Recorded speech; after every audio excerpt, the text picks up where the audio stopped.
What's up, y'all? Welcome back to another episode of the Post Game Spread. I'm going to be your host as always, and this is going to be my little intro for the Will Plattner story. We just wrapped it up. I'm doing some editing on it now. Hope to have it out within a day or two, but this guy is absolutely electric. I had an incredible time sitting down and talking baseball with him and talking about his journey thus far and how much baseball he's really crammed into, 20-something years, early 20s. Into his career. So I know we're going to have some new listeners, so let me give a quick rundown of kind of what the post-game spread is. This is a podcast about baseball players' journeys through the game and what they learned about themselves, life, all these things. The game has so many life lessons packed into it. I had a wild ride through baseball myself with some D1 baseball, had 5 surgeries in college, ended up walking away from the game, joined the military. Long story short, decided I had some unfinished business, joined the U.S. military all-star baseball team.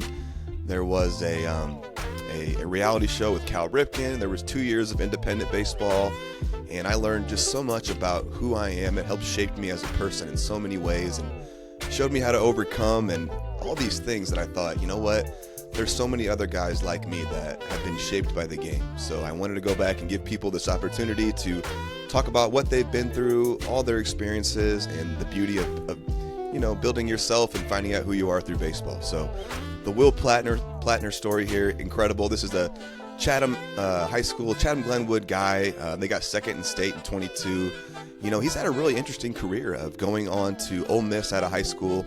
Was really kind of early in the social media stuff, getting your name out there, pumping yourself up to get opportunities. Ended up at Ole Miss, was kind of overwhelmed, wasn't really a great fit for him. Ended up moving on to Alabama. So, top of the food chain to staying on top of the food chain. So now he's at Alabama. He had a whole year there to redshirt and kind of build himself up and integrate himself into the culture there. Had a strong year there last year, was kind of split in time. Looks primed to have a real breakout year. Has been down in Alabama this whole summer, getting after it. This kid is known for his work ethic, his iron will. He's a big energy guy. He's a lot of fun. We did some unique things during this podcast. He actually showed me his little celly, his dance. We went over his swing. We talked a lot about high-level catching stuff.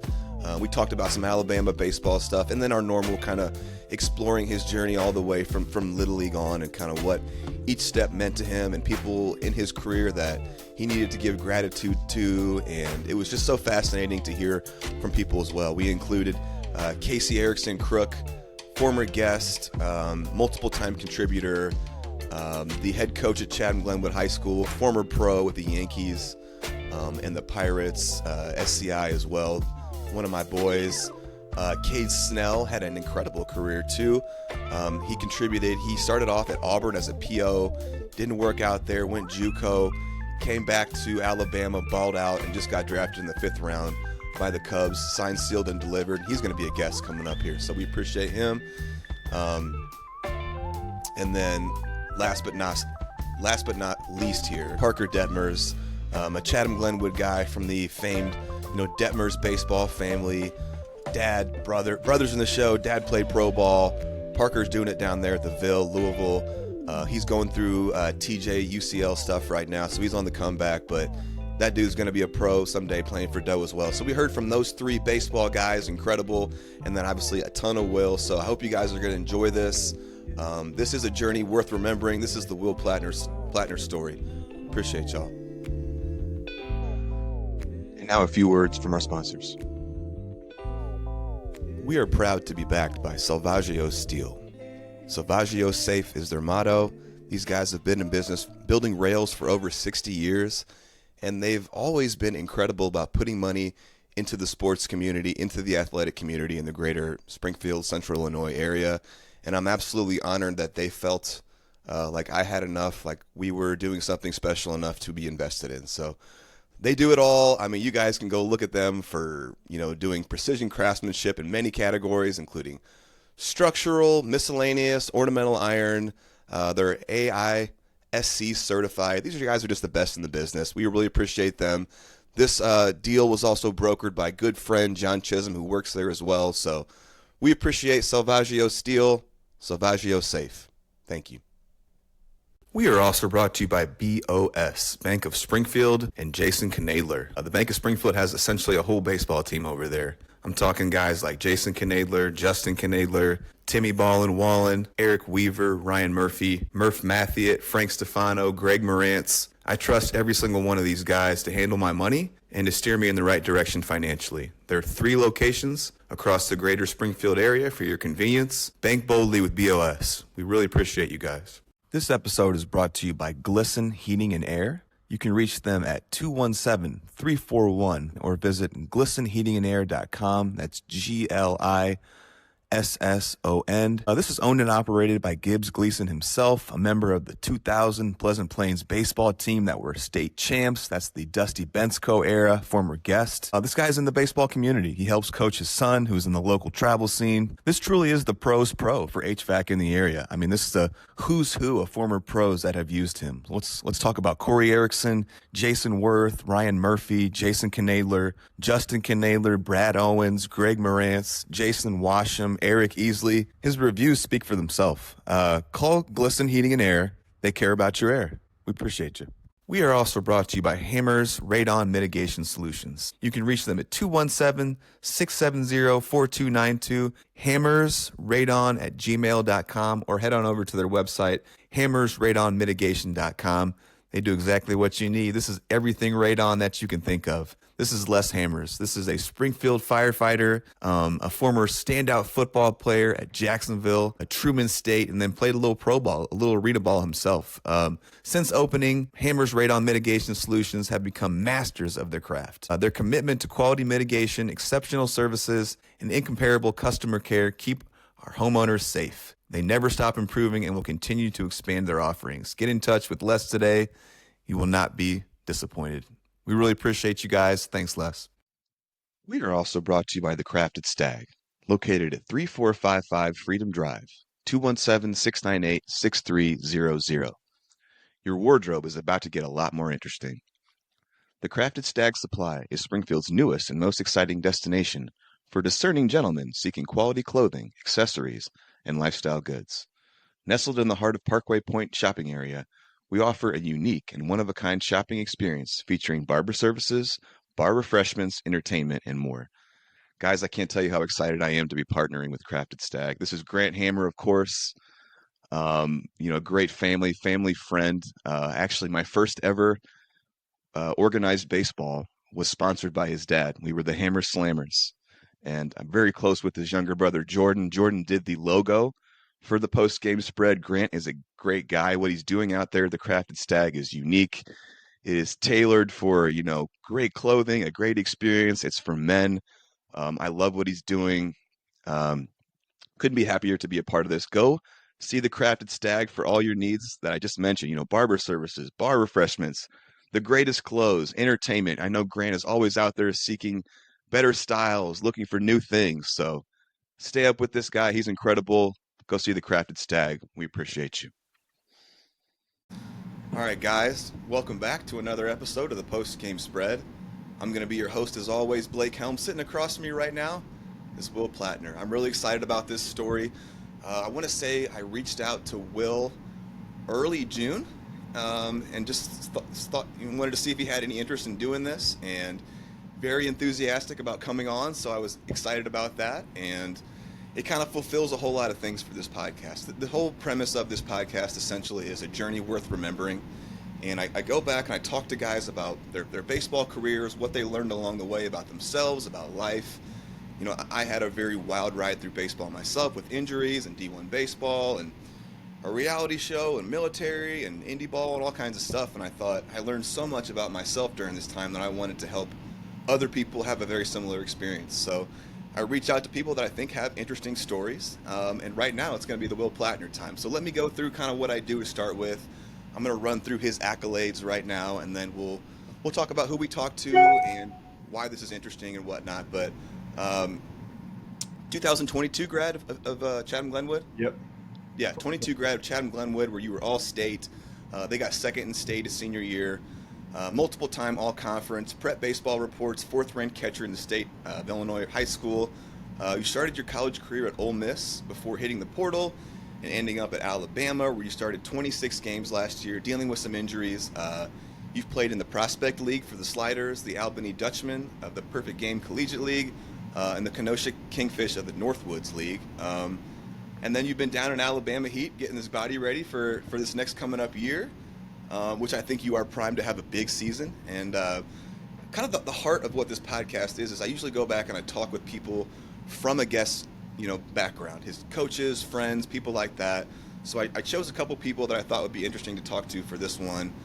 Number one, Casey Erickson, Crook himself, former guest, an absolute baseball dude. You're head coach at Chatham Glenwood, 2 times drafted, played for the Yankees, Pirates organization, just an all-time, baseball dude. He's contributed a ton to this podcast too. Kade Snell, I had a great time talking to him. Your teammate at Alabama, recent 5th-round draft pick of the Cubs. He had a really cool story too about being a PO at Auburn, and then kind of going the JUCO route, ending up at Alabama, and then you never know what happens, right? 5th round, he's on his way. And then Parker Detmers. So I thought that would be cool too. Parker is currently slinging it at Louisville, but was your teammate at Chatham. You're younger than you, from the famous Detmers family. All baseball guys there, pros. He is currently rehabbing TJ and whatnot. And then, so why I thought this story was interesting. First off, I gotta say thank you for the energy that you've given me. We texted about this a little bit, but I am an energy guy. So if someone is giving me energy, positive energy, I can feel that they're enthused about something, I get more excited about it, and I give it back. So on the flip side of that, I'm not going to say who the guest is, but currently I'm working with someone where I have to talk to their secretary. So I'm going back and forth with their secretary to get the ball rolling and ideas and whatnot. So just that there was a clear communication line between us, and you were so awesome and cool. It's been an incredible process, getting ready for this. So, like I said, you're not only a Central Illinois guy, so that's interesting to me, but as this podcast grows, I want stories that are out there too, that are, part of national. And I think it's really interesting that you've gone, Ole Miss. So you've seen 2 SEC schools now. You've played in some cool summer leagues. It looks like you're primed for a big jump in your career.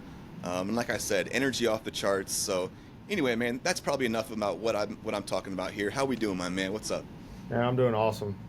I've been fired up to get on here, and yeah, ever since we spoke in June, I didn't really know when we would get it in, but I'm glad we're getting it in. Yeah, I'm excited too, my man. Let's start off before we get into some of the questions. And I got a little carried away on the questions because sometimes I just get so excited about a guest that I sit down and I'll, an hour or two, and before I know it, I've got 200 questions, and I'm like, oh my God, this is going to take 10 hours. So I have to start trimming it down and whatnot. But I think we've got some really cool stuff here. I always send the questions to a guest beforehand so they can kind of think of whatnot, think of what they want to say and whatnot. But let's start off with what your summer's kind of been like and what is life kind of like for you right now. And then we'll get into all these questions, and then it will unfold beautifully, my friend. Yeah, so right now, obviously I've been down in Alabama, just kind of working on getting my body right. I rolled right after the season. I had that little break because I was injured, and, I just didn't feel like my body was right since that break. And, I've been with our strength coach this whole summer. He's been getting me right and getting ready for the fall. Mm-hmm. Absolutely. Well, then I guess with no, you know what, actually, you're going to hear from a whole lot of local sponsors that I have. They are the lifeline of my podcast, but I've got a few national sponsors that I've picked up, and I'm going to roll through them real quick. So, do any of you guys down there use Clean Fuego? Are you familiar with that? I use them a lot. Yeah, I think it's incredible. So they are one of our sponsors. At Clean Fuego, they're changing the game with innovative training tools designed to help players and coaches improve spin efficiency, grip, overall throwing mechanics. Built for athletes of all levels, their products deliver immediate feedback to take your skills to the next level. Head on over to cleanfuego.com. Secondly, we've got a bat company now. So Timber Bat Company is who we got now, and this is, you can head on over to timberbatco.com to see them. But they've got heavy training bats, they've got flat bats, which I'm a huge fan of, and I wish these were around during my day to kind of see where your bat path is in. Have you ever messed with the flat bat at all? Yeah, we implement them in. We have a whole daily thing that we do in the fall, and we go. That's what's up. Weighted bats, flat bats, all that. So Timber Bat Co., and that is Mitch Piatnik, who is former Reds minor leaguer, and he's an awesome hitting coach too. So if you want to look up Piatnik Training on Instagram as well, I think he's a high-level hitting coach. we actually ended up getting hooked up because he contributed to the Mitch Trees story, which I have coming up here sometime soon and whatnot. But all right, my man, we're through all of our stuff that we usually start with here. Let's go dive into some questions. Let's You do it. ready? Yes, sir. All right, my man. Let's hear a little bit about your family, kind of mom and dad. What was life like coming up in the Chatham, Illinois, Springfield area? Yeah, so I actually started out, we lived in Petersburg, Okay. right there north of Springfield, but Yeah. standard two parent, two kid household. Mom and dad, I owe them a lot of credit just for everything they've given me and my brother. There was never a time where we didn't get what we needed, and yeah, I mean, we had a bunch of, not a bunch, but a couple moves in there. Hmm. My brother went to Sacred Heart Griffin in Springfield, Really? and yeah, and I want to say like sixth grade at the time, and baseball was already my thing, and just the outlook that Chatham baseball had versus Yeah. Springfield, we made the move for me to go to Interesting. Chatham in sixth grade. Okay, and that was before Casey had taken over, so it was still Right, Moomy, right? right, it was. Okay, for those of you that don't know, Chatham Glenwood is a storied program here in the Central Illinois area, and they've kicked out the Matons, the Detmers, Jay Crawford, Jason Worth, all these dudes. So I mean, there's just a ton of talent coming out of there. Casey took it over your sophomore year. Would that have been right, or Yeah, my something sophomore like year. that? Wait, no, it was my junior year. Junior year. Okay. Okay, cool. So that's, where you were coming from. That's interesting that your parents, had that kind of foresight to do that, that they Hmm. saw some baseball talent in you and figured we got to get this guy, where he has the best chance to succeed. Is that kind of what they were It thinking? was. It was really like when I was 11 years old. I started subbing with the Chatham Braves, the CBSI team at the time, Yeah. and I really just molded with those guys really well. And Yeah. we figured I should just go to school with them. And obviously, we've been together sixth grade through high school. So Yeah. Well, it looks like it all worked out too, right? I yeah, mean, you obviously absolutely. went there, things worked out. You're now at Alabama doing your thing. Let's tell me about what are some of your earliest memories of baseball? Like some core memories. Does anything jump out? Like I can remember, like the first time I walked into Busch Stadium and just being like overwhelmed with how, majestic it was, beautiful. Anything like that jump out to you? No, I really fell in love with baseball. I think just from my older brother, and we always kind of were obviously into baseball, but like we were the biggest Albert Pujols fans growing up, and Really, Pujols guy? that was just like my guy. Yeah. Okay.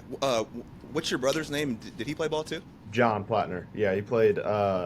He went to Kaskaskia Junior College his Yeah, first absolutely. year, transferred to Lincoln Land, and then went to Union University in Jackson, Tennessee.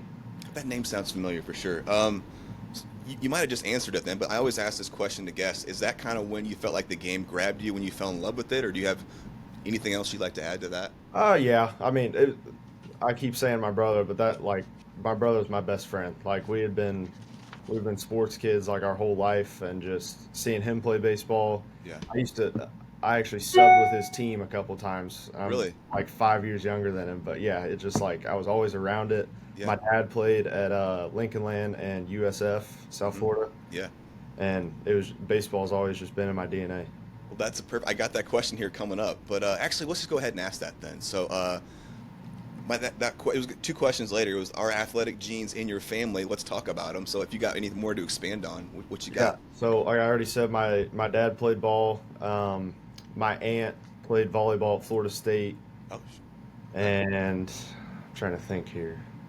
My mom used to play some softball back in the day, Okay. but no. Besides that, yeah. But I got a couple cousins. Like one of my cousins rowed at Purdue. The other played rugby. Like it's always there. We got a lot of athletes. In the family, for sure. Yeah, love that. Tell me about. I think everyone remembers their first pump, their first home run. If you do remember it, take me through it. I do. Yeah. It was Rotary Park. I Oh don't know, yeah, Rotary. Springfield. Yeah. I was playing on the Springfield Pride. I Hmm. was probably 9 years old, and I remember vividly before it happened. My dad came up to me through the fence and literally just told me swing for the fence. And first pitch, I hit a bomb dead center. Loved it. Yeah. Sometimes that's the best advice to give to a little kid. You can think about all these mechanics, but just swing as hard as you can sometimes kind of works. Yeah, especially nowadays, man. I feel like kids just need to get out there and just play the game. Yeah, for sure. Okay.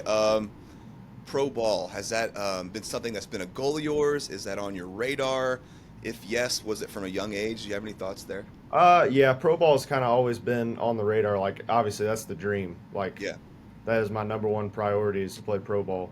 yeah, But you know, I really never even thought of college because not a lot of young kids grow up going to college games and thinking about college. But now that I'm here, like, it's just increased it. Like, I yeah, just want to keep going and get to the next level. absolutely. Play as long as you can. Absolutely. Yeah, play till they rip that jersey off your back, my man. Yeah. I love asking this question because it's near and dear to me. My own relationship with my father was heavily formed around me chasing baseball, collegiately, professionally, all the batting practice, all the catch, all the time together, all the road trips, driving together, even the little battles back and forth, getting after it with your dad. Is that something that you and your dad's relationship was built around, and can you expound on that if that's yes? Absolutely. Yeah. Me and my dad, we were always kind of built around sports, but not completely. I mean, still my dad at the end of the day. Like, I Sure. would love him even if there was no sports involved. But uh, we just gravitated toward baseball because obviously, like, he played. Baseball's always been our thing. But, it was never him pushing me into anything. It Yeah, was more just like, if this is what you're going to do, we're going to make sure that you do it at the highest level you can. you nurtured it. That's implemented in everything now. Yeah. So, like, you would have been the kid asking your dad to go play catch. He wasn't like, "Hey, you want to go hit?" It was just, was it you? Oh no, it was especially like in high school. It was like routine. Like dad Yeah. gets home from work, we're going to hit. We're going to hit. Yeah, Where every would day. you guys hit at? So there was a shed over, kind of in the industrial part of Springfield, Uh-huh. and one of our friends we knew had a cage set up there, and they had one of those iron mic machines that just Yeah. kind of does that.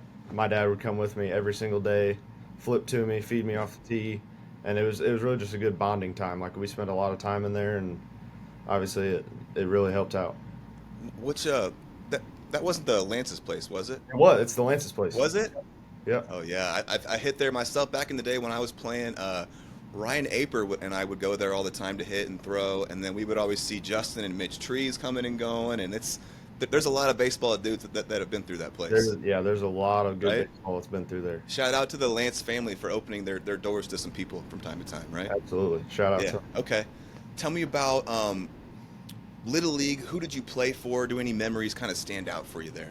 Yeah, so I played on the Springfield Pride. My coach was Frank Kolovic. Frank Kolovic. That name Yeah. comes up a lot.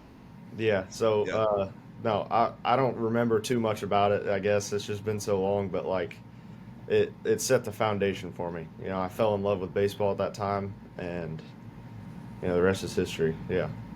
Tell me about then travel ball. It's a totally different world now when I played. When did it start for you, and are there any special teams or coaches or guys or really cool experiences that you want to highlight there that you think are worth kind of talking about? Yeah, so it started in 14U for me. I had played on that Chatham Braves team in 11, 12, and 13U there in the CBSI. And then one of my buddies, Will Kistner from Williamsville, he had played on elite baseball training up Yeah. in Chicago. And, his dad was talking to my dad and said that I should probably come play travel ball. So I went up and tried out there and actually didn't make the team. Mm, Got put on I guess the B team you call it. It was called Elite Premier. yeah. And my coach there, Peter Varon, I give a lot of credit to him too. Like he made us work, and it showed me that if I want to do what I want to do, like it's not just going to be handed out. Ooh, I like that. Where did you end up in like high school travel ball teams? I played on Easley Baseball Club in Memphis. Memphis. Yep. How does one get hooked up with something like that? I played on a good amount of teams actually. I'll say my freshman year is when my freshman summer is the last summer I played for Elite, and then when COVID hit my sophomore year, everything in Illinois was shut down pretty much. So me and my dad we packed up and I actually basically moved down to Georgia and played on Team Georgia Baseball Academy for Really? May through July. Interesting. As I was kind of looking at your story, I was like, how did this guy end up at Ole Miss? Because it's difficult, even in the age of social media, and you can get your stuff out there and showcases and all this stuff. it's still not the easiest thing for someone in Central Illinois to end up at a Ole Miss. So Yeah, you had a lot of exposure. I had a lot of exposure. I knew I wanted to play at a Southern school, so I Yeah. figured, why not play around them more often? Basically Okay. all it was. Awesome. Let's move on. Like I kind of alluded to earlier, the story program of Chatham Glenwood, the Clayton brothers, the Jason Worst, Jay Crawford, the Maytons, the Detmers, Casey Erickson, now Cam Appenzeller. There's a million names that I could name. I'm just naming the bigger names, but there's tons of D1 guys that have been cranked out. What does it mean to be a part of a program like that? Yeah, in the moment, it's like it's pretty cool. I play for Chatham, and now looking back, it's like I was a part of one of the greatest Central Illinois baseball legacies there really Oh yeah. is. Like Chatham Glenwood is baseball central in Central Illinois. Absolutely. Speaking of, tell me about playing for old Casey. I know him as Crook. That's a nickname that he has amongst people that know. The ultimate baseball dude. His dad played pro ball. Bob. He's always around the program. The field's named after him. His older brother Corey, one of the greatest athletes in CS8 history, played pro ball for like 10 years. A fourth round pick back in I think '94. What stands out about Casey as a person, as a coach? Memories, anything that you want to talk about? Yeah, I think really the most special part about it to me is he was our freshman coach when Really? we had started high school. So it was really cool that we kind of moved up with him. Yeah. It was him and Nino Matera. Those were our two coaches all Yeah. 4 years of high school. But playing for Casey was like an unforgettable experience for me. Like I owe so much credit to that guy. He was really like one of the best coaches I've ever played for, and Would I you, enjoyed every second of it. would you consider him a player's coach? Yeah, but there's that fine line between players coach and like we're here to win. Yeah. And we never lost focus of keeping the main thing the main thing. And I love it when a coach can toe that line because it can be Yeah. difficult to be like too buddy with the players and then Mhm. you don't have the respect, or you can be too kind of harsh and then you don't have the players wanting to come to you outside of baseball, or they don't have that connection with. So being that kind of middle ground of like, he's a baseball guy, I'm sure he's friendly, but don't mess up and Right. respect the game. Is that kind of what you're saying? Yeah, the best part of it was like no baseball going on. We could joke around, we could Yeah. do anything, but like when we get in between the lines, he's not afraid to get in you if you Yeah. mess up. Good old Casey. And we've got some Casey clips coming up here as well as Parker. Um, we don't have to go through every single year of high school, but when did you feel like you got, or when did you get some varsity time starting with? So freshman year, I had gone up there for I want to say like the last 4 or 5 games, maybe. It Yeah. was kind of the last couple regular season, and then we played I think like 2 or 3 playoff games. But Mhm. um, I had only played in one of the or two of them, and then when playoffs happened, it was me, Nolan McMasters, and Jace Daly. Yeah. We kind of just got to watch, and I actually, looking back, obviously I wish I was playing in those games, but like I think that was a good learning experience. It's a completely different level of baseball. Absolutely. So then moving on, sophomore, junior year, can you kind of lump those together? I'm assuming that you are on varsity at this point or Yeah, so sophomore year taking over? I was on varsity. We'll never know because we didn't play, but Oh, that's right. That's yeah. right.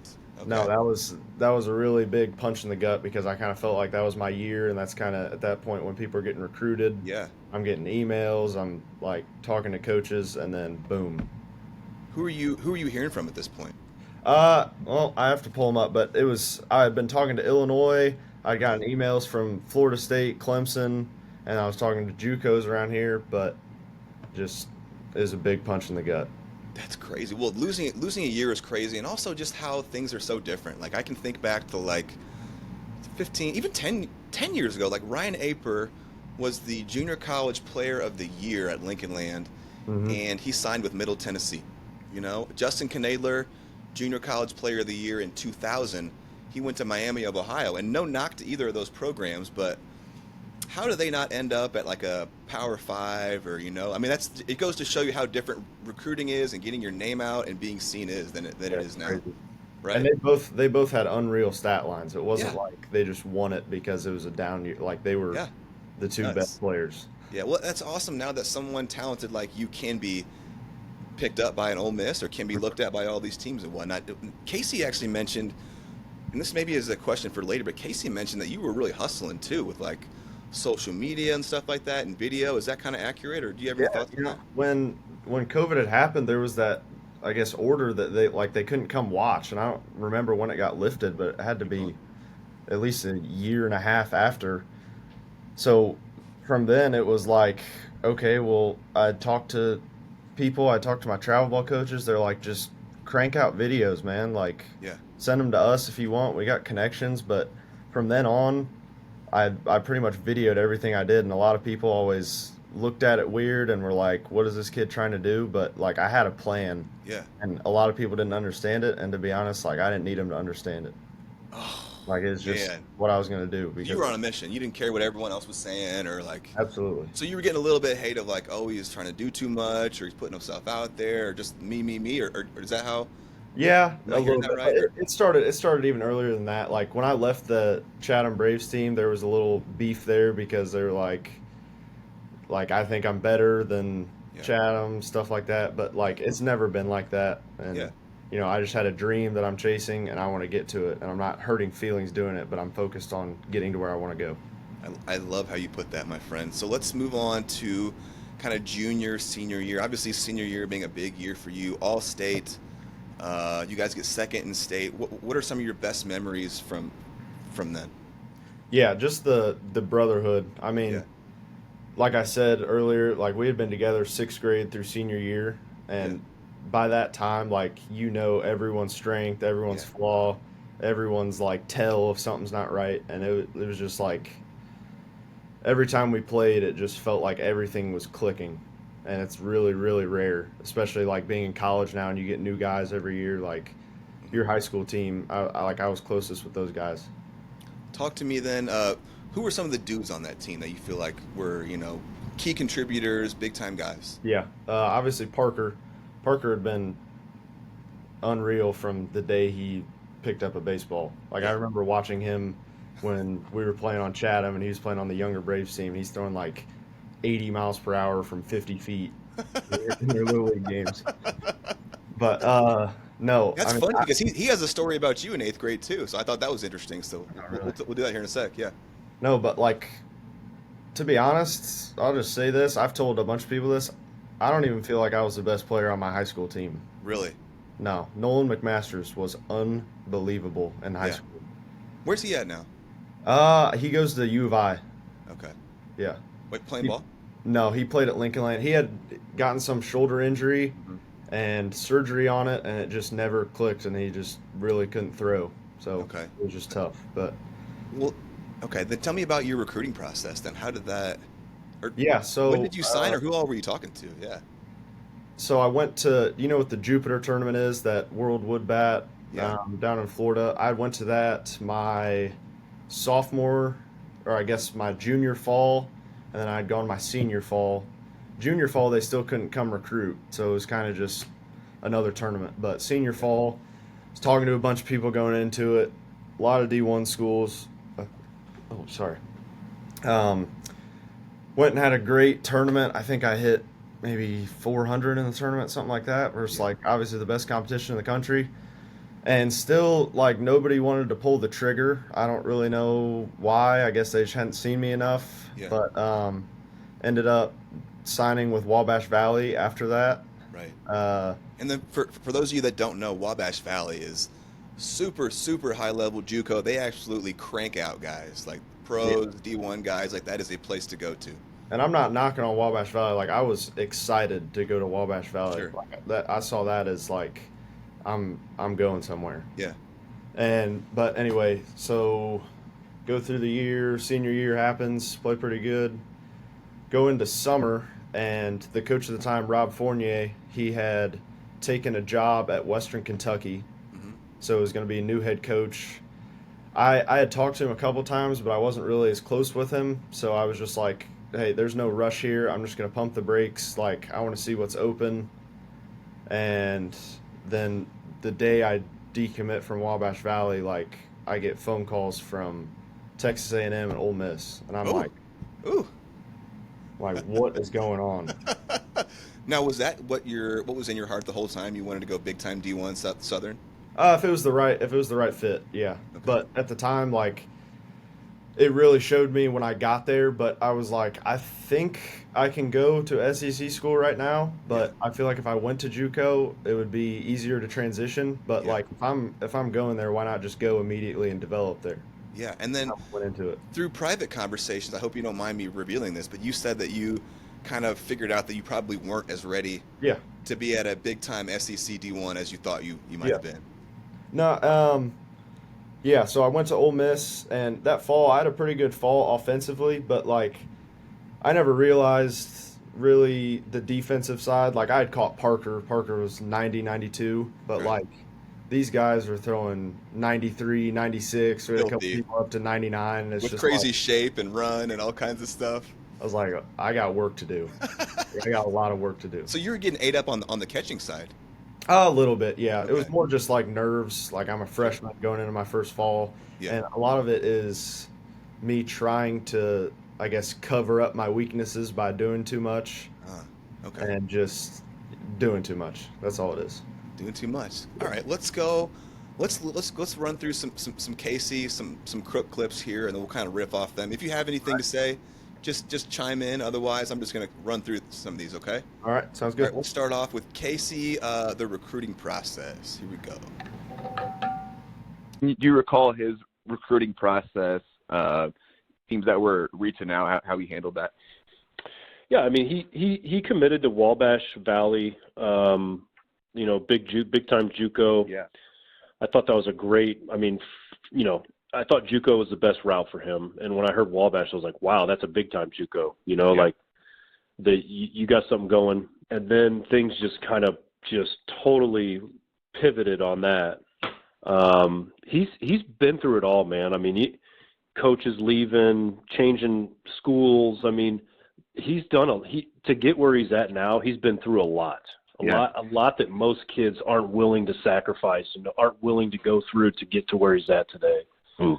Because it's just too difficult. You're Yeah. changing, you're moving from state to state, school to school. Oh, yeah. But yeah, it was very, his recruiting was very private. Okay. And I don't know if that was I don't think that was his intentions. I just think it was like, things just happened quickly for him. It was like, boom, Yeah. Wabash Valley, we want you. Like, holy crap. Well, okay, cool. Yeah. And then, from there, all of a sudden we started hearing Ole Miss. Yeah. And then so it happened really quick for him. But there was nothing nothing came to me. I had no idea about these schools. However, I think he was, doing some social media posting and trying to share his videos and stuff, and I think it worked. If that's how they got a hold of him and found him or what, I think it then it worked. I don't think it was as traditional as a recruiting process is, at least what I'm used to.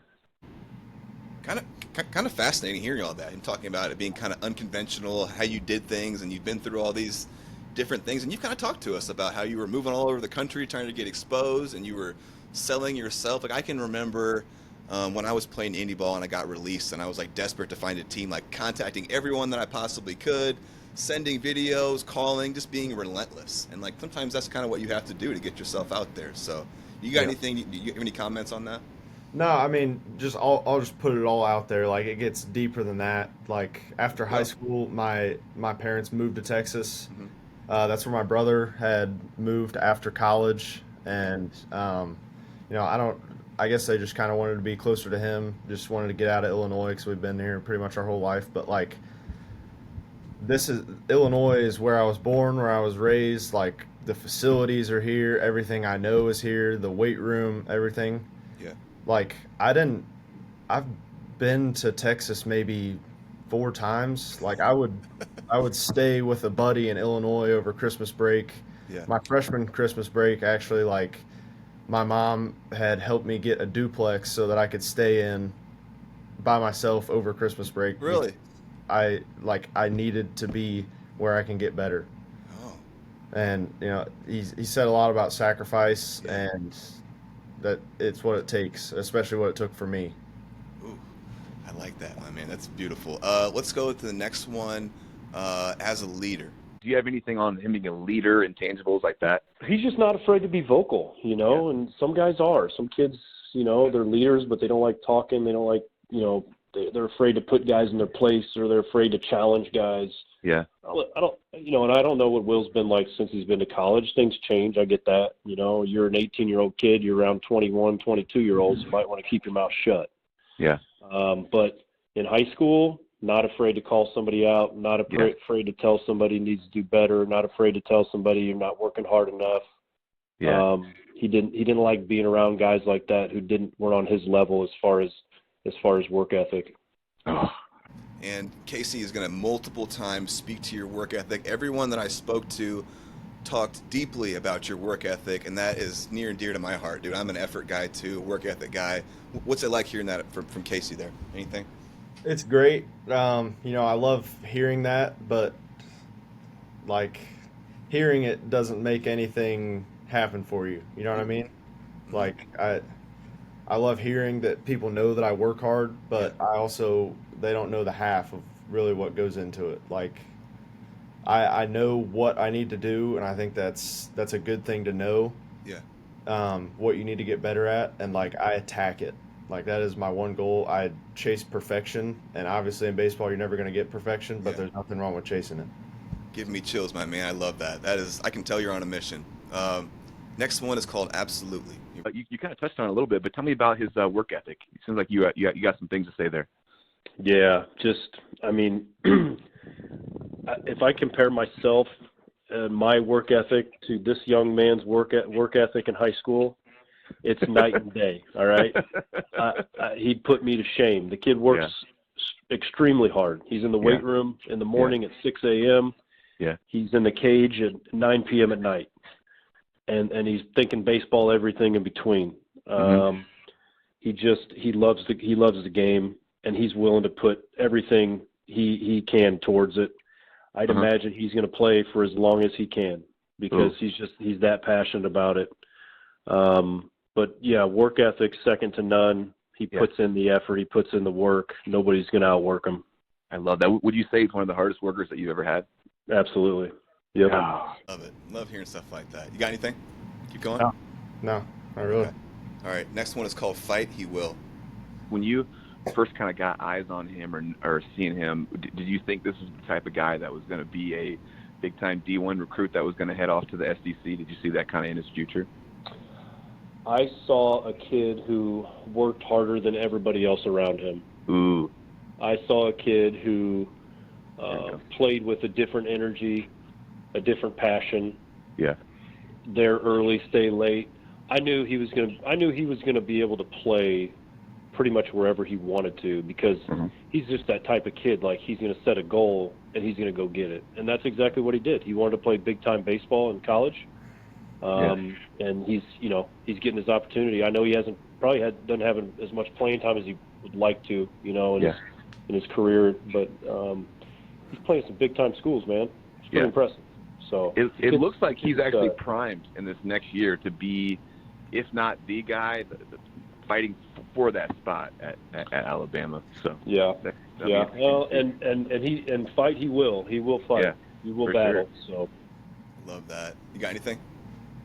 No, I mean I can speak to that last part. Like my whole college career. I mean this is just college baseball, like how it is. But there's always going to be like you're not going to have one and only one catcher who can do it. Like right, for sure. You got to have 3, maybe 4 catchers. And my freshman year, I had a Buster Posey Award watch list in front of me. Calvin Harris, he plays affiliate with the White Sox now. I think he's in Double-A.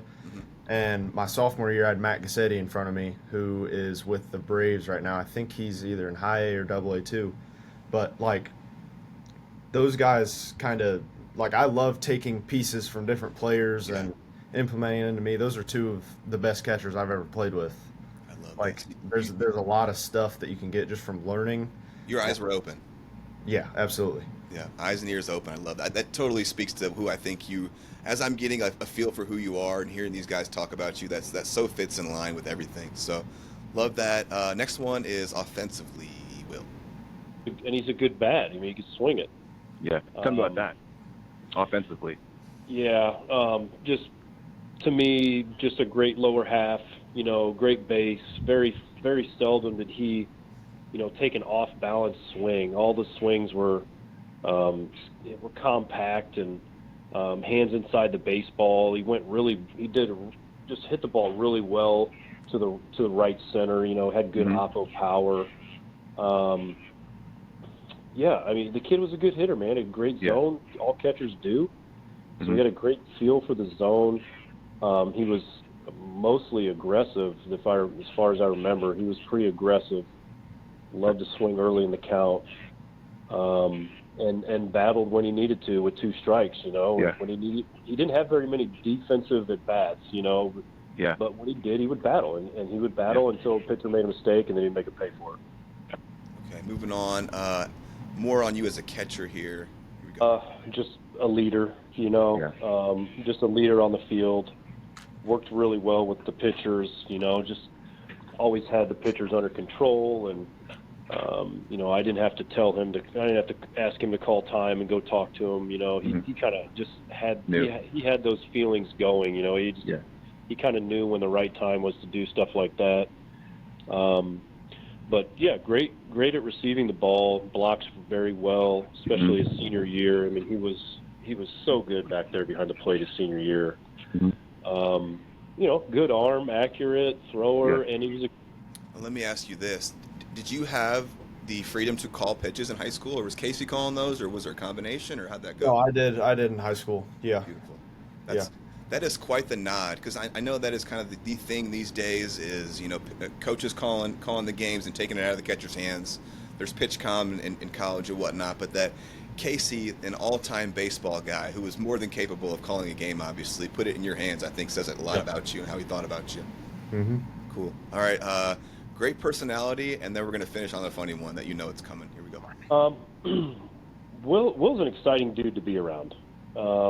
He's always just got great, upbeat energy. He's always smiling. He's always showing off. He's got a lot of flash. That's just how he plays the game. He plays the game with energy. He plays with a chip on his shoulder, and like I said, he's a fun dude to be around, man. He was always smiling, always happy to be at practice. Yeah. We talk about a lot of different things, not just baseball. He's got a great personality. Okay, that's going to be our second. Here we go. We're going to play. I'm not even going to say what this is, but you know what's coming here. This is the funny one. This is Casey. Here we go. I'll tell you what. I got one that just for some reason it sticks in my head. Let's go. And I don't know if this is something that I should repeat, but I mean he'll get a kick out of it. Okay. We're playing Washington state semifinals, and they got a pretty good student section going. All right. And it's a close game. Detmers is on the mound. He's shoving. Parker's on the mound. He's shoving. It's a tight game. I don't remember the score, but not a lot of extra base hits. They were on him for his tight pants. I heard them chirping when he was in the box, talking about his pants and shit. And he was pissed. He like I said, he takes offense at it. You talk, he loves to prove people wrong. And I don't know, a second or third at bat, just boom, triple, right center gap, slides into third. I'm freaking, my hairs on my back of my neck are standing up. And before I can go up there and give him some love, he looks up in the stands over the dugout and tells the crowd, "Shut your bitch ass up." and then he looks at our dugout and gives a little signature Will Plattner extra base hit dance or whatever it was. And I'll never forget that because I was thinking the same thing. I was like, "Yeah, shut your bitch ass up." But the way he did it, the way it was just, it's something I'll never forget. Never forget that when he looked up at them. And I don't want my players to do that. Right. But hey, there was a good time for it right there, and I think we ended up winning 2-1, and there might have been some more talking crap after the game or whatever. But yeah, that was one that I won't forget. I love how Casey talked about that. You could tell how much that was interesting to him, how much he thought that was cool. Obviously, a high school baseball coach, you can't really condone that, but that he is this baseball guy, he's an absolute baseball dude. So Casey, he's got some dog in him that he loved it. You got anything on that? Yeah, really, like, I guess some of it was in the student section, but there were people chirping in the dugout. It was like, that's like, yeah, you're going JUCO, like you should be going JUCO, stuff like that. Like people knew who I was, and um, more like, to be completely honest, it really wasn't about telling them that. It was like, this game is 0-0 right now, and this could be my last high school game ever. I'm not gonna leave it up to them to lose it. Like I'm gonna go win this game right now. Yeah. And I like did it, and it was just like a burst of energy. But like, I was 18 and just stupid. Absolutely. And they mentioned, multiple guys have talked about the little Platt dance and your thing. Have you been doing the same one since high school, or are there variations, or what? No. That was. I think I have the clip somewhere. I think we all had blonde hair at that time. We had started that dyeing thing. I just took it off and like waved my hair around, and then we did something in the dugout. But no, I don't have a signature. Now I do. Now you do, and we've got a funny thing coming up here at some point. I warned you what I was going to do. It's going to get a little silly, but let's move on to, actually, let me say thank you to Casey Erickson for participating.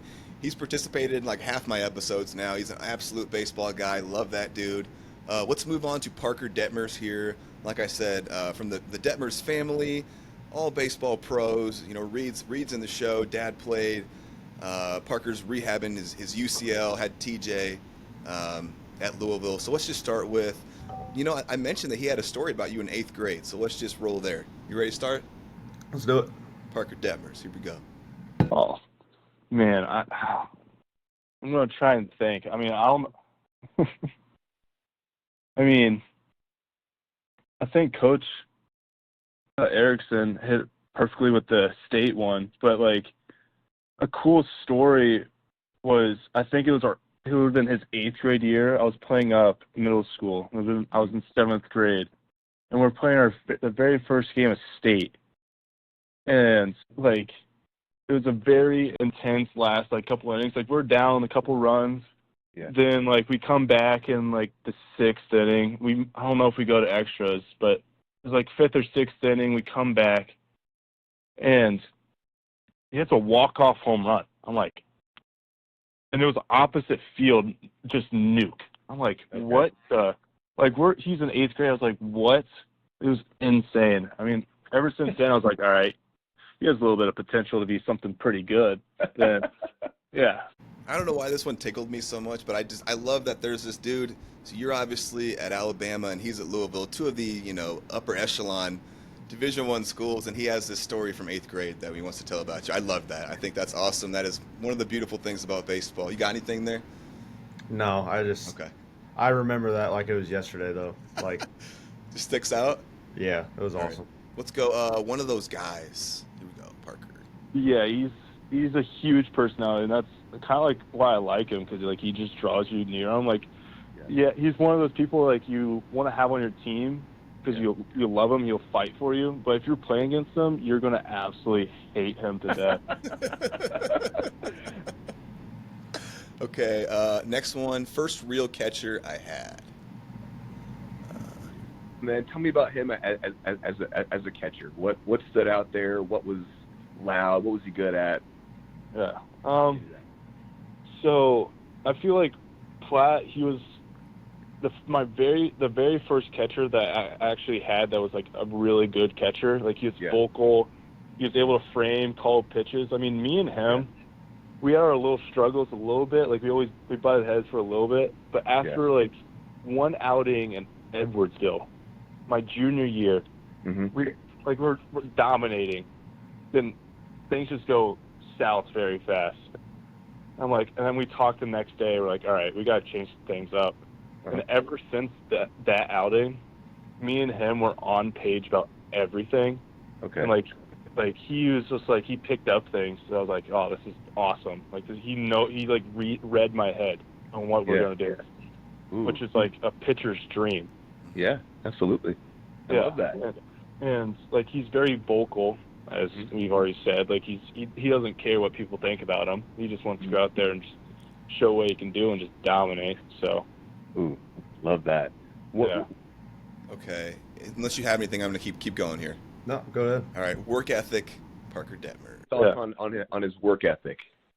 Oh, I feel like he's always been like overshadowed a little bit ever since like high school. Like he didn't get the recognition. Like he was always really good, but just never got the recognition for it.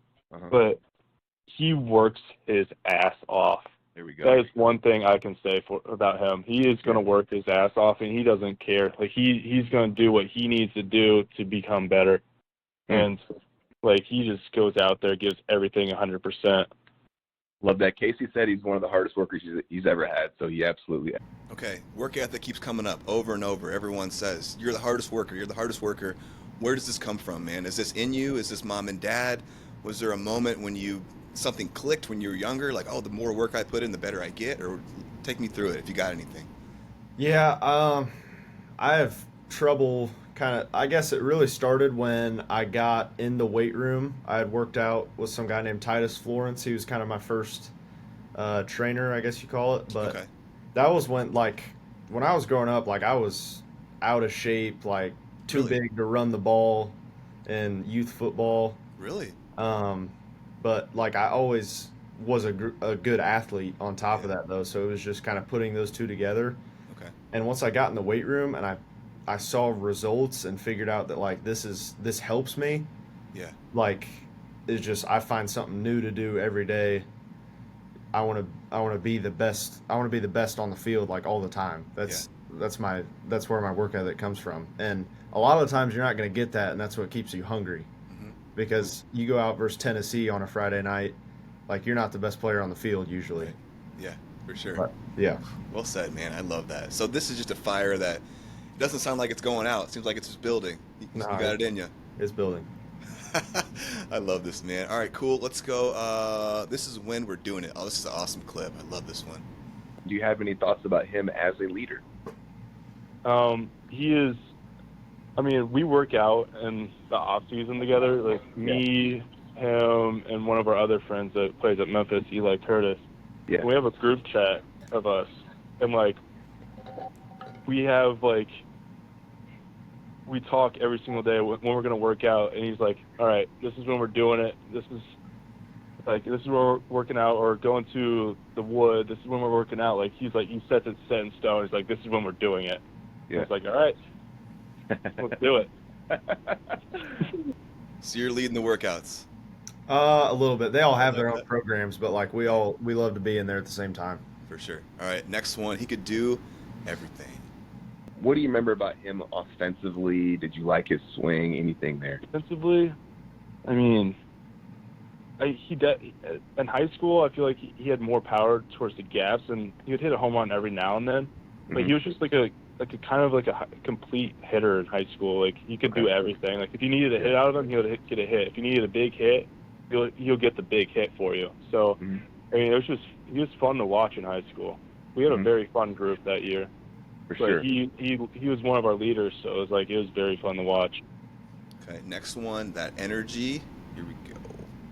Just like on the bus, every single day we're going to a game. Just energy. Every single time. Didn't matter what happened, just energy, having a great time on the bus, there to the bus or to the game. Then like especially after the game. After the game our bus rides are crazy. Like he would lead the pack. We'll do some crazy things on the bus that probably should never happen. Like what? You got anything? Can you share anything? Just things I can't share. And that is let me just say this. I obviously played myself. I have a deep respect for the locker room. I would never embarrass anyone or ask a stupid question, but is there any funny parts to these bus stories that you can share, or is that strictly the bus? Some of the stuff, no, just because it's just like a team thing. But like, sure, of course. We would get on the bus after a big win, and we'd be so fired up. Like, we'd have damn near like Royal Rumbles on the bus and just like wrestle each other with music blasting. Like, it's just fun stuff that made us like close as a team. That is the good stuff, man. Let's go. This next one, you gotta strut. Here we go. Yeah, but like he was the ringleader. Like we would go to the games, like especially in the postseason, we had a big speaker, kind of like what LSU did a little bit coming into the games. But we had a big speaker, and we would roll it across the field, playing some like EDM music, like just some, we called it douchebag music. But he would walk around strutting his stuff with his damn speaker, acting like he didn't have a care in the world. He's like, all right, we're just going to kill you. It does not matter what you do. We got to talk about this, man. What we got? How did this come about? And this, so you would be rolling the speaker across before a game, like, like before the game started? Like, we'd walk right past their dugout, all 20 of us. Just putting the vibe out? Just putting it out that you're about to get it. I can imagine being on an opposing team, and this cocky dude in tight pants is rolling past me and this playing some EDM thumping music and just like hating you. But I'm sure some of them were just looking at it like it's stupid, but like to us it was like we're rolling in like this is like we're in war right now. Like we're gonna get you. I love that. Okay, we've got one more clip here. This is pro ceiling.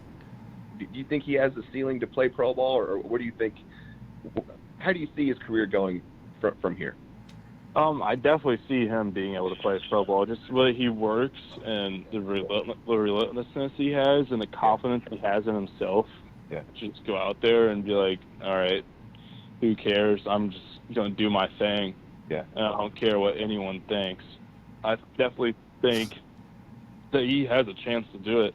I mean, he just needs the reps to be able to go out there and just show. I mean, that's what happened this year. At the beginning of the season, he wasn't starting. Then they're like, oh, crap, this guy's way better than the catcher that we have right now. Like, we're going to throw him out there.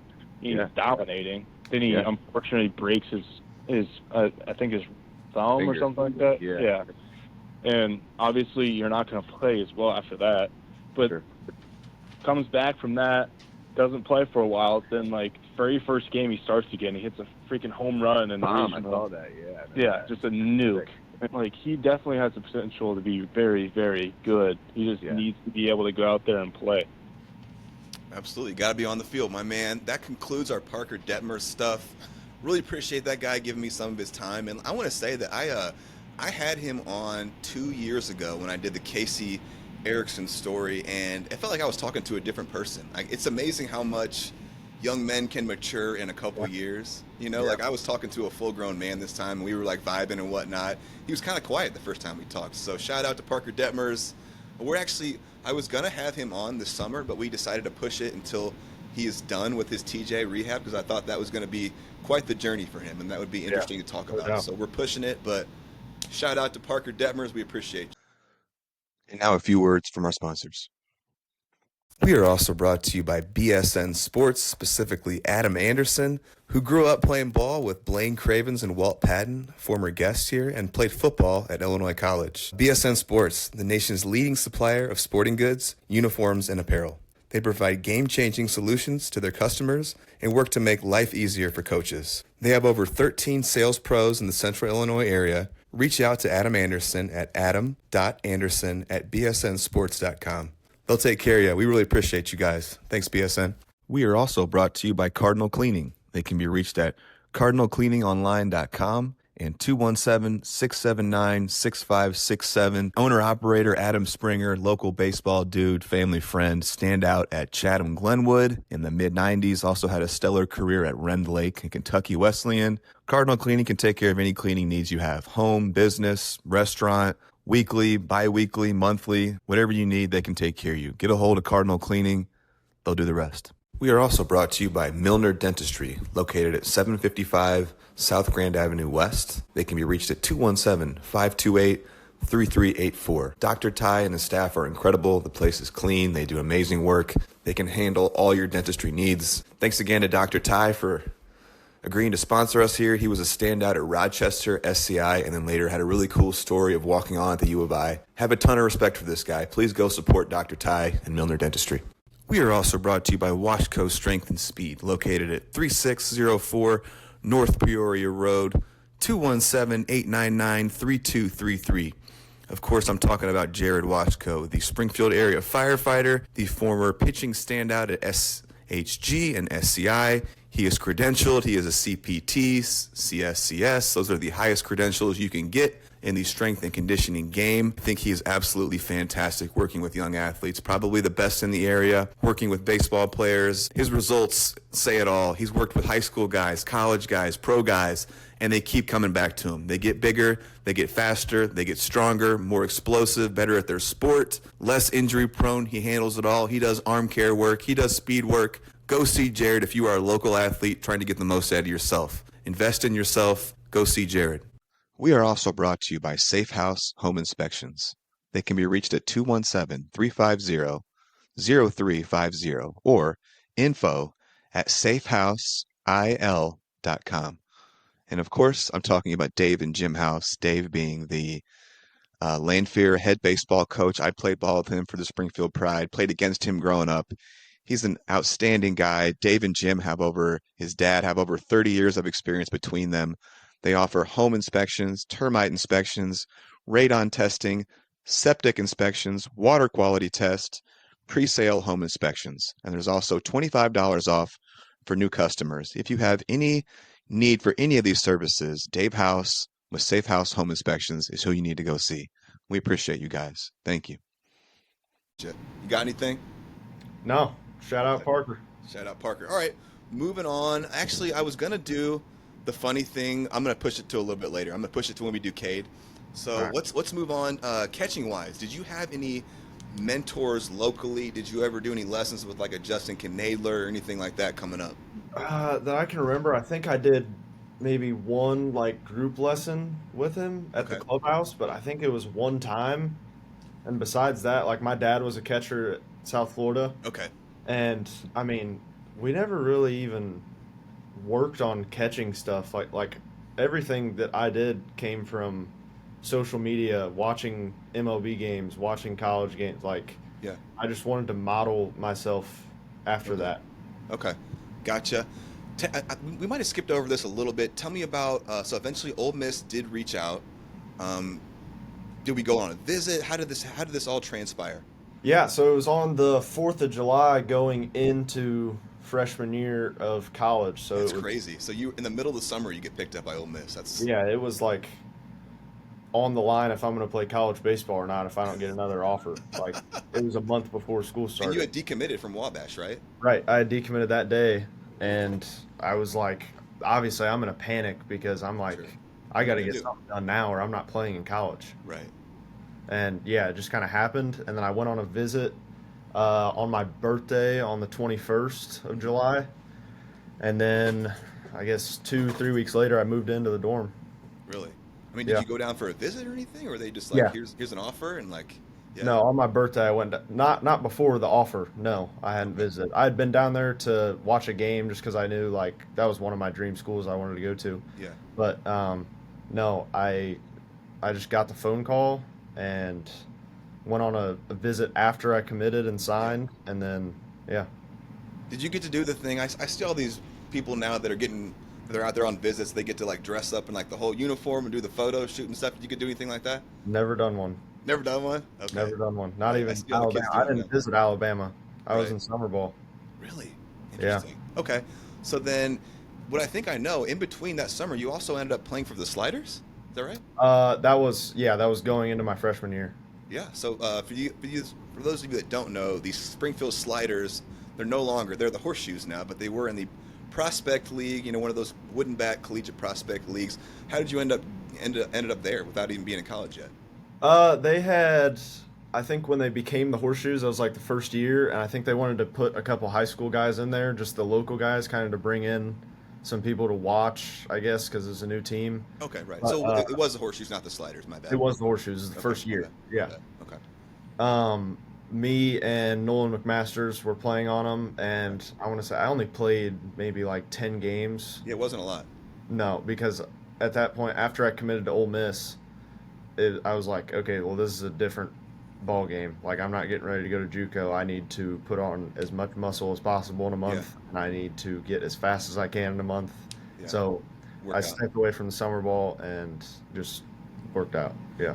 Who was leading you workout wise? Were you with the trainer, or where were you getting your information? Me. It was on me. On Yeah. you? Yeah. Just learning on your own? Pretty much. Yeah. That was my path too, especially back in my day. There was not a lot besides guys were lifting for football, so I was, researching and doing the best I could to figure stuff out back in the day. Yeah. Okay, so then tell me about you end up on the Ole Miss campus. This must have been like, wow, my dreams are happening. This is what you wanted, big time SEC school. You're there. Was there culture shock at all? I can remember when I ended up at Murray State. That's where I played. I definitely felt like a northerner, and that's Kentucky. I remember them kind of making fun of my accent a little bit and what I was wearing and whatnot, and they ended up getting me in a pair of Justin's boots and like all kinds of funny stuff. But what was it? Was there culture shock at all when you went down there? How was that for you? No, it really wasn't bad. Like, I don't remember it enough for it to like stick out. It was kind of just, it was weird because I hadn't visited with the other kids and stuff, and like nobody knew who I was. Right. Coach Bianco wasn't even there when I visited because he was coaching Team USA. Mm-hmm. So like I hadn't even really met him. Yeah. I'd been around him for like 2 hours, and that was it. But no, I just kind of walked in, and everyone like didn't know who I was. It was kind of a weird feeling, but you're together so much during the fall that like it changed in like 2 weeks. And we talked about this a little bit earlier about how you said you weren't quite ready for big time SEC baseball. Talk to me about that fall, how it went, what you were feeling like, where you felt like you belonged on that team. Yeah. My obviously, like, you do individual stuff before we start scrimmages. Like, we had done hit groups and bullpens, stuff like that. Bullpens are different when you get to SEC baseball. It's not like a ball hits the backstop, you just pick it up, throw it back. It's like if that ball hits the backstop, you're in trouble. Yeah. And I didn't really know that yet. And I got my fair share of ass chewing. I remember the first bullpen I caught. It was another kid that had come in just that year. Both I guess kind of nervous because coaches are watching the bullpen. His first pitch, he throws it over the bullpen, like completely over it, and I like jump as high as I can. I'm trying to knock it down, and I'm like, oh, that's on the pitcher, and I hear Plattner. If that happens in a game, I don't remember what he said after that, but it was just like ass chewing. And from then on, it was like Game 7 of the World Series in the bullpen. Not letting any pitches go? No, nothing. Where did you feel like, or how many catchers were on that roster? Me, Calvin Harris, who's our starter, and then Kemp Alderman, who was one of our outfielders. But Kemp like played outfield. He was like our emergency catcher, so it was really just two of us. Okay, so you would have been considered essentially the backup for the most part? For the most part, me and Kemp were kind of second and third string, just individual, like in there. I mean, you got 10 at bats, hit 300, which is cool, right? Yeah. But I mean, obviously, I found this interesting. They did not redshirt you, so you burned a year with 10 at bats, which is not ideal. If you're trying to put together a resume where you're trying to go play pro ball and do all these things, do you have any thoughts on that? Yeah, just I had thought about that before, but it's like I got to get my feet wet at some point. That's true. And, yeah. Those 10 at bats were 10 at bats, but like I also had at bats versus Auburn. I had them versus Arkansas. Like just being in that game, great experience, and kind of feeling it. Yeah. Like I knew kind of what to expect. Well, can you take me through what it felt like to get into like one of those big time games like that as like a 18, 19-year-old? No, I can't because it's complete blackout. A blur, just like so much. Yeah, especially like my first start.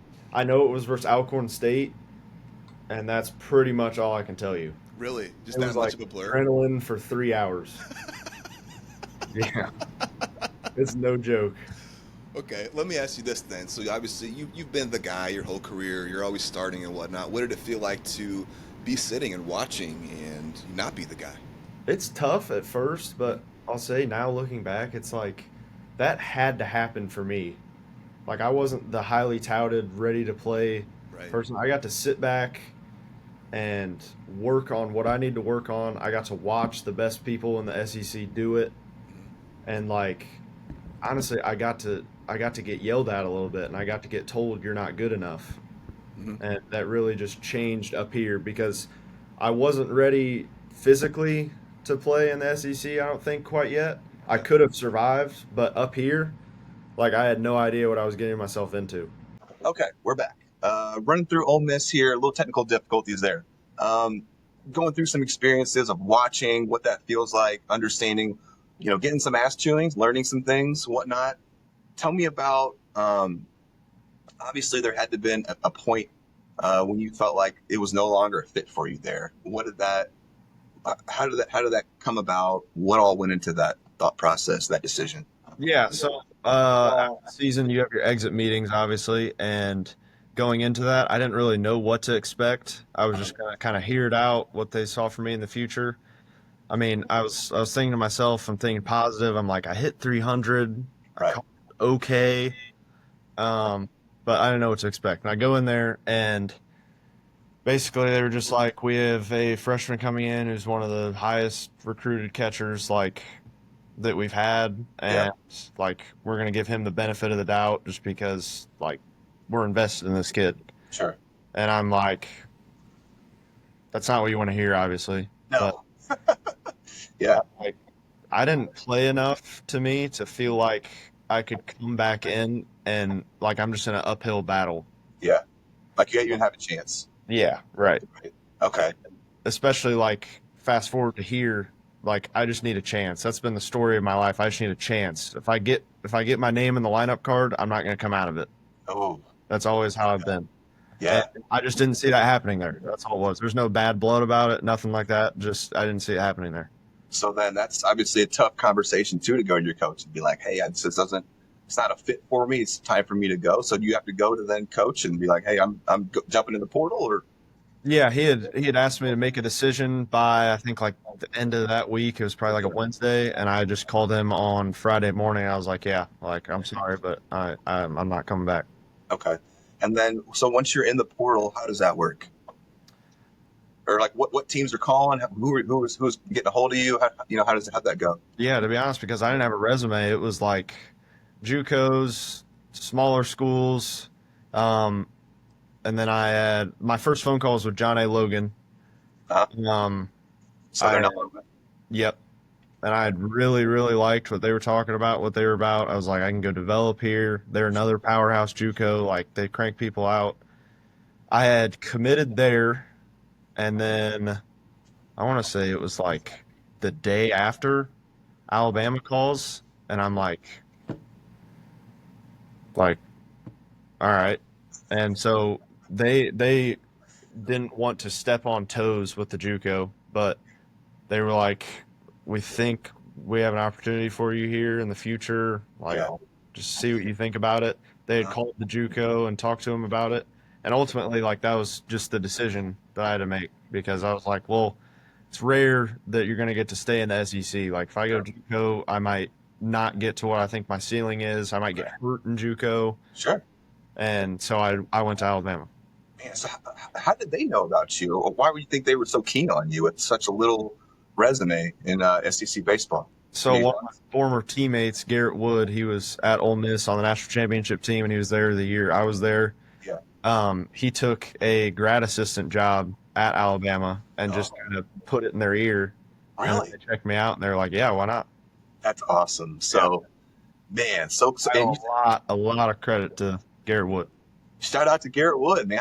I love people like that. I mean, it really does take a lot of people along a baseball journey to help you get through it. Like you need friends, you need people that believe in you and whatnot. So that's incredible that you landed on your feet there, man. So yeah, it's incredible that you go from an Ole Miss to, an Alabama. I mean, just top of the mountain, my friend. You didn't have to go anywhere, essentially. Yeah. In terms of, upper echelon schools. That summer you're also playing in the perfect game collegiate league for the Albany Dutchmen. Is that accurate? Yep. But not a lot of games. I see 15 games, hit 278. Would love to hear kind of like how that experience was for you.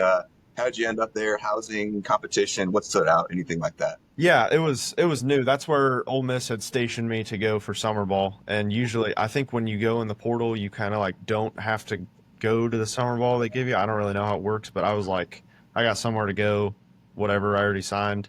Yeah. And I went up there, and that was like my first time I've been away from home. Like at college, I was 6 hours away, but like Yeah. I'm in New York, staying with a host family for the first time. Like I know nothing.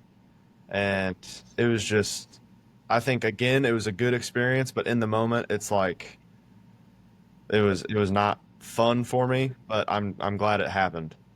Why was it not fun for you? Just being away from home. Yeah. That was it. But What, I was think your host family decent? I had a really weird, not weird, but an interest. Like when I was playing indie ball, one of the most interesting host families I had, they had no internet, no AC, and essentially like no food in the house. I was trying to, I went to the next door neighbors and I was like, can I get your Wi-Fi password? And like all kinds of stuff like that. How was your experience housing wise? Decent? no, housing wise, it was fine. Like I had a great host family. It was me and a kid that went to Xavier. We shared a room. It was completely fine, but it was just, I actually take back what I said about not liking it. I liked it in the moment, but it was I'm trying to figure out how to explain this. It was just weird. It was weird being away from home for the first time, and I was Sure. still young. Yeah. But like now, like I've been completely over that for a while. Like I'm in Alabama right now. I've been here the whole summer. I don't really need anything else. But Down South boy now, my friend. yeah, Take me a little bit about your interactions with Coach Rob Vaughn there at Alabama when you were coming in. I mean, I imagine you guys had some conversations. What did anything stand out? And furthermore, secondly, what stands out about him as a coach after that? yeah. So basically, I'll start at the recruiting part. Yeah. Coach Morrison, who we had talked about, was my first phone call. He's the recruiting coordinator. Um, but he called me, told me about the opportunity, and then Coach Vaughn called me and basically laid it all out that like this is going to be their first year at Alabama. They had come from Maryland. Yeah. They're brand new staff, everything. But he basically laid it out like we have a guy that split time returning, we have a freshman coming in, and then we're looking at you. Like, is this something that you want to do? And that's what I really love about Coach Vaughn is that like he's going to look out for your best interest, but ultimately he knows that it's up to you. And he wasn't trying to sell stuff that wasn't real. Like Yeah. he was like, this is what's happening. This guy split time last year and he's got experience. You can come in if you want. Yeah. We would love to have you here. And you have to appreciate the honesty there because it's so commonplace for college coaches to sell you on like, hey, you're gonna be the guy. You come in and then you come in and there's like a three-way competition with three other guys that are really good too, and you're like, am I the guy or did he tell me that I'm the guy to get me here? So you have to respect honesty like that, right? Absolutely. Yeah. Absolutely. That's Cool. that's What exactly stands out the about guy him he as a is. coach? I'm sorry, what was that? What stands out about him as a coach? You've had a full year being around him. What stands out? Just a lot of coaches are like this, but just the glass half full mindset. Like, Positive guy.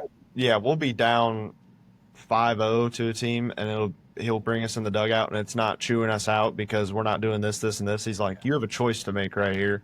Yeah. Like, you can punt this game and want to go home, Yeah. or we could have a cool game and you guys come back and dominate this team, which that happened this year. I don't know if you know, but we played Ohio State in a round robin type of thing in Jacksonville, Florida. We had played Coastal Friday, NC State Saturday, and Ohio State Sunday, and we're undefeated at this point. Yeah. And we're like, Ohio State is probably the lowest ranked team in this. Like, we're going to win this thing. Yeah. They get up 10-0, and I think probably like by the fifth inning. Yeah. And we just keep having good at bats, keep making pitches. We come back, and Will Hodo, our first baseman, it's a walk-off homer Picked up. in the bottom of the ninth. Yeah. I love that. I know, but then those are the games that are easy to punt. When you're down 10, you're like, okay, let's just grind this one out. But to have that fight in you and to have that coach, spurring that on, pretty cool too. And that's exactly like why I feel like I'm at Alabama, and I love these coaches. Like, Yeah, cool staff. yeah, and it just fits what I'm looking for. Perfect. Talk to me about the culture down there. What stands out? What is unique? Why is this a great place to be baseball wise? Yeah, I think we have that perfect mix of like we have SEC caliber players, but also they like bringing in kids that have something to prove. Ooh, that's you. And like want to prove it. You know what I mean?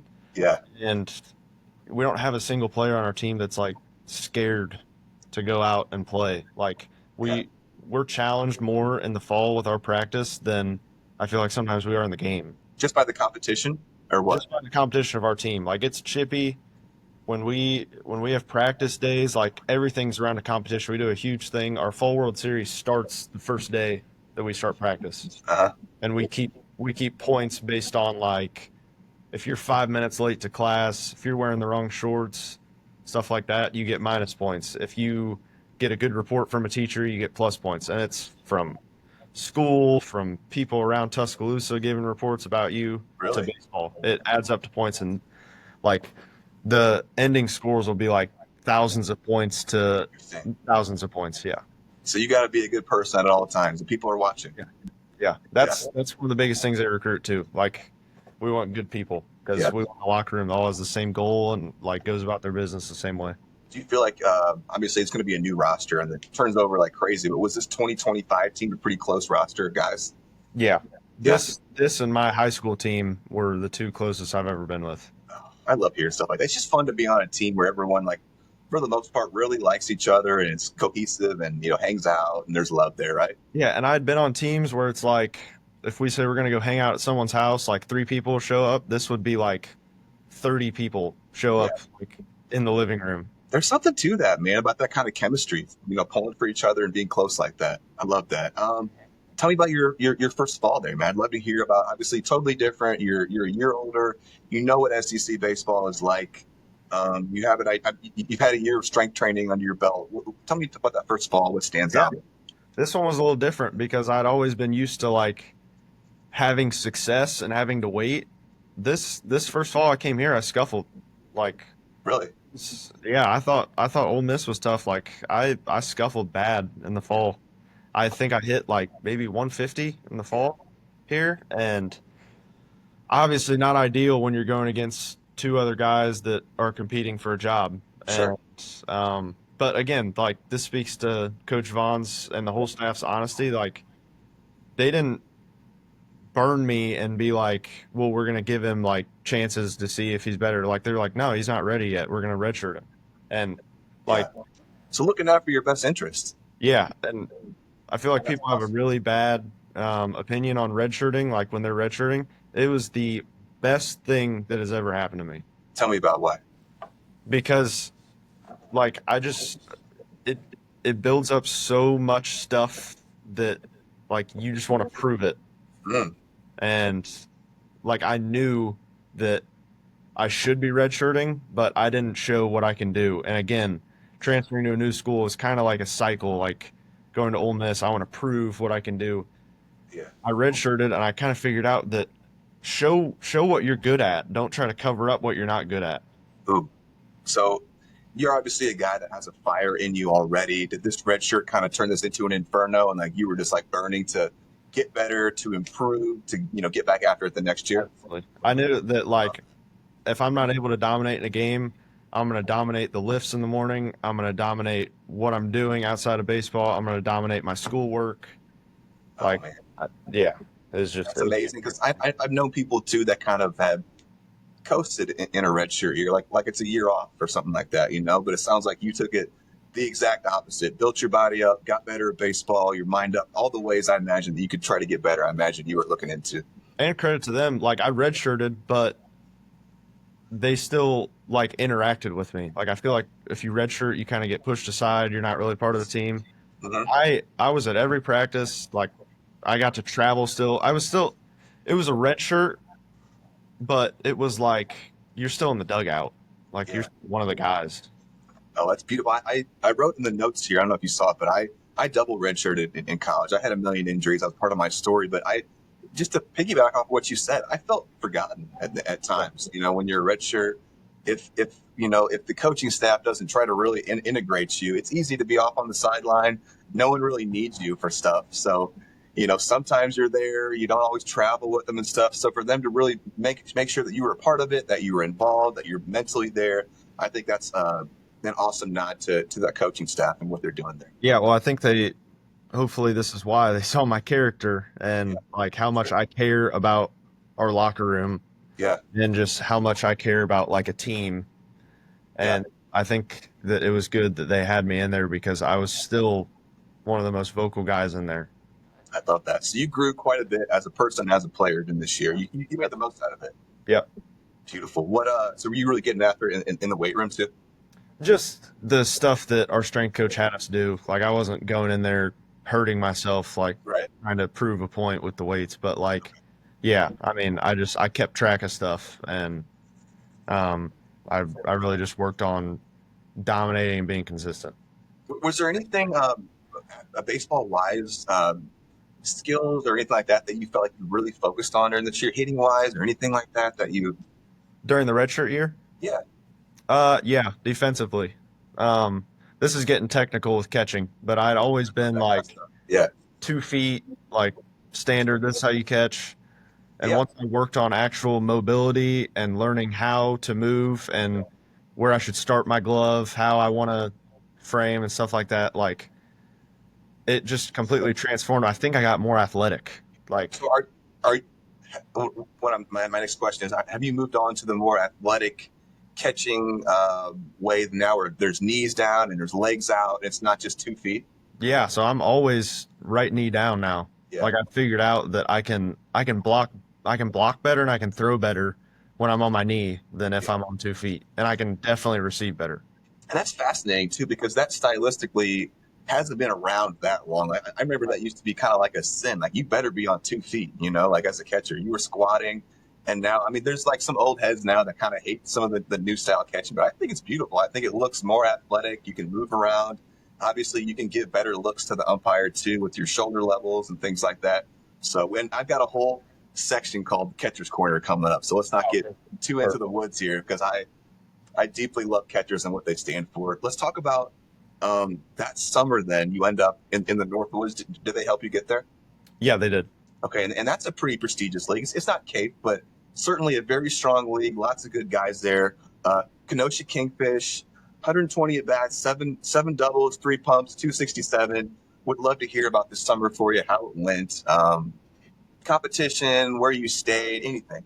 Yeah, so they had sent me up there, and it was like the first half, I don't know what I hit, but I'm getting back into playing baseball. Like I hadn't played baseball. It's been a while since you're like an everyday player. Yeah, and say the first half maybe like 200, something like that. That 267 doesn't really speak to what happened that summer, because you really cranked then. If you're able to make up for hitting 200 or sub, right? It was probably sub 200. Yeah. So you're hitting 300, 400 in the second half. Yeah. Yeah. And it was just like everything started clicking. Like one of my hitting coaches, we had been doing early work every day, and it's like I'm hitting the ball in the barrel and it's still not falling. Like, what is going on? Yeah. And then he kind of, just being in the Northwoods and playing every day, kind of taught me that like the sun does come up the next day. Like just because you went 0 for 3 today doesn't mean you're going 0 for 3 tomorrow. Like you need to pull the reins back a little bit and realize that this is baseball. And that's when it like clicked. Has that been something that you struggled with in the past, being hard on yourself and holding on to performances like that? Yeah, definitely. Growing up and being through high school and my first couple of years of college, I had trouble differentiating baseball from my life. Same. Like, it was all like, if I go 0 for 3, I'm going to have the worst day ever. But now I focused on, I can accept 0 for 3, and whatever the outcome is, like I'm going to be the same dude after the game. How did you get to that place? Because that was something that I deeply struggled with during my career. Was this coach, or did you read anything, or how, just getting older, or what? No, it was really the Northwoods. It was like, I don't want to sound spoiled here, but knowing that you're still going to play and not be benched because you went over. Huge, isn't it? Yeah, and it was just like some leash, some freedom to have a bad day, Yeah, and that was since high school. That was the first time that's happened. Yeah, and it was like, oh wow, like I went 0 for 3 today, but I'm gonna wake up tomorrow and I'm playing again, and then I'd go 2 for 3, and then it was just rolling. Talk to me about the atmosphere in the Northwoods. I had a catcher on a few. Not that long ago, Will Veerling from Murray State. He's got picked up by the Reds. He played for the Madison Mallards. That looked like an incredible atmosphere. They're like a real, like almost minor league professional feel. Can you speak to what that league felt like? Yeah, it's awesome. And I think Northwoods also is huge for this, but I mean, just having 1 or 2 at bats in front of that crowd, like I talked about versus Arkansas and Auburn, but like I'd say in Kenosha we probably had 3,000 Yeah. on like a good day, and it was like playing in front of a crowd for the first time and like messing up and getting booed. Yeah. Like that's a normal thing, and you need to accept Yeah. it. For So just sure. how to accept that and still Yeah. move forward was huge for me. That's beautiful. So good experience there for you. Yeah, absolutely. Host family, good, all Yeah, that. they were awesome. They were awesome. What would you say the competition was like? What would you compare it to? I'd say it was obviously a step up from the league I played in before, but like it was consistent. I'll say that. There was always gonna be their starter was throwing 90, 91, relievers were 87-ish. You'd run into one guy, you always run into one guy who's like 95, 97. Sure. But yeah, it was good. It was Calling your own games. no, we had a pitching coach at that point, but Okay. I did the second half because he had gotten a job at a school and he had, but then I called him. Yeah, Okay. And obviously, as a catcher, that's part of the artistry of it, like calling your own game, right? no doubt. But in the college landscape, it's kind of like most of the time pitching coaches are calling it, right? Right. Yeah, ours does. Okay. Yeah. Pretty common. And you guys use PitchCom, I imagine? We do. Yep. Okay. We'll get to that. I'm excited about the catching stuff. So clean slate. You got some playing time, some PT, some confidence under your belt from the summer. Going back to Alabama, how did this fall go? I imagine differently than the last one. Different Yeah, guy. that's the best fall of my life. Let's go, baby. Let's hear it. So I went in and it was just like, again, I don't know what it was and it's hard to explain, but the pressure was just like gone. And I was like this is what I've been chasing. It's like, I'm just going to do what I do good and I don't care about anything else. Yeah. And I ended up raking. I caught excellent. Like it just all came together. Yeah. Were there any hitting changes you made that you go from hitting 150 essentially in your first fall there to raking? Yeah. So You're- I always kind of been even or closed off when I was in the box a I little noticed bit. you're a little open now. Yeah. And my Northwoods hitting coach, he said, just this one at bat, like just take a step open because I was always trying to overcompensate for opening up and pulling off. That's why I started close. But I opened up, and when I got back to even, that Yeah. would keep me square on it instead of coming here having to pull off. Yeah. Oh, okay. I can't wait. We've got a whole hitting thing too. I had you send me some hitting video. Cool. I slowed it down. We're going to talk about that here in a little bit. Let's move on to you ended up splitting time with Brady Neal. He was kind of, I know there was injury in there. It looked like he got a little more ABs than you. I don't think you quite had the season you were looking for. Where do you feel like you're going to be at heading into this season? Is it going to be you guys battling for that spot, or? Yeah, we added a catcher from Southern Illinois who I think he had a pretty good year last year. But, like, again, I've never been the type to go in and be like, I'm going to beat you out. I'm going to beat you out. But, like, I actually do care about winning. Like, that is also why I'm here. Yeah. And if I feel like or when I feel like I am the best candidate to help us win, like, that's what I'm chasing. I want them to know that I'm the one that's going to be out there when we're going to win. Is that all friendly between you and the other catchers battling for position? Oh, yeah. Absolutely. I know some people think that like sometimes when there are competitions like that between guys on a team, it can get chippy. But I can remember being a senior at Murray State, and there was a talented freshman named Zach Noonan, and we were kind of competing for the same spot, center field, and it was all love. Like he ended up turning into kind of like a brother of mine, more so than like I was mad at him for doing well or rooted for him to do bad. So I hope that's kind of now one of my best friends since I've been here. He's my roommate. Like we live together. Yeah. Okay. Beautiful. Yeah, Catcher for sure. So let's talk about this season, man. You guys had a strong year. I mean, that whole SEC, the whole like upper half of the SEC, like the records are almost all identical. Like you guys are some dogs.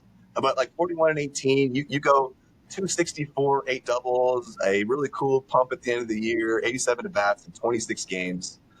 There was an injury in there. Let's talk about what stands out about this season. Let's just start talking about it. Yeah, really stood out as like kind of seeing it come together, like all the stuff that we had done. Like this is not even talking about baseball wise. This is like the conditioning. Like we do 6 a.m. Fridays, the first 4 or 6 weeks of the fall. We do like team building stuff. Yeah. It was just like when we went out there and played together, it was like fun. It wasn't like, I don't even know another word for it. It was just, we had fun playing together. Yeah. So then did you start the year kind of as the guy, or were you guys going back and forth, or how did that? Well, so Brady started on Friday and Sunday. Riley Quick, our Saturday guy, was kind of like my guy, like kind of like Kershaw and Austin Barnes. Yeah. So I would catch him on Saturdays, and I was really, because this kid is like 95, 99, touches 100. Electric, yeah. I'm super focused on catching. I'm like, I got to dominate back here, and this time stay in the lineup. And once the focus went to that, like I just started getting on base and getting on base. It didn't matter how it was. I would hit a double, I would get walked, like I would hit a single, I'd drive people in, and I look up and like conference play is about to start. I'm hitting like 375, and I'm like what is going on? And so I only called on Saturdays for the first 4 weeks of the pre-conference. So I'm going in with like 20 at bats when we start conference play. And it's Friday night. We go to Texas A&M, and I'm sitting there, and my whole family's there because they'd moved to Texas, like I mentioned earlier. Yeah. And I just go check the lineup card like every day, and I'm in there on Friday night, and I'm like, oh boy, like here we go. Yeah. Go out. We beat Texas A&M on Friday night, the preseason ranked #1 team in the country. Yeah. The packed house, like chills up your spine, packed house. You're right. And beat them. Brady catches Saturday, beat him again. And then I'm like, well, I've only been catching 1 game a week. I'm not expecting anything. I'm catching on Sunday. Yeah. I'm like, okay. Here we go. I have a huge RBI double to put us ahead in the Sunday game, and we go into next week. I catch the midweek game. I caught midweek games most of the time, and then Tennessee comes to town. I'm like, and at this point, we're like, me and Brady are both sitting back. We're like, we don't really know who's catching. Like, I'm catching on Friday. Okay, facing Liam Doyle. Have a great game. Hit a double off Doyle. Another RBI. Saturday, I'm catching again. I'm like, man, like, I'm getting put in here a lot. This is sick. Sunday I catch anything or whatever. And then basically from then on, I had caught most of the games and I was like the guy. And then we get to Auburn.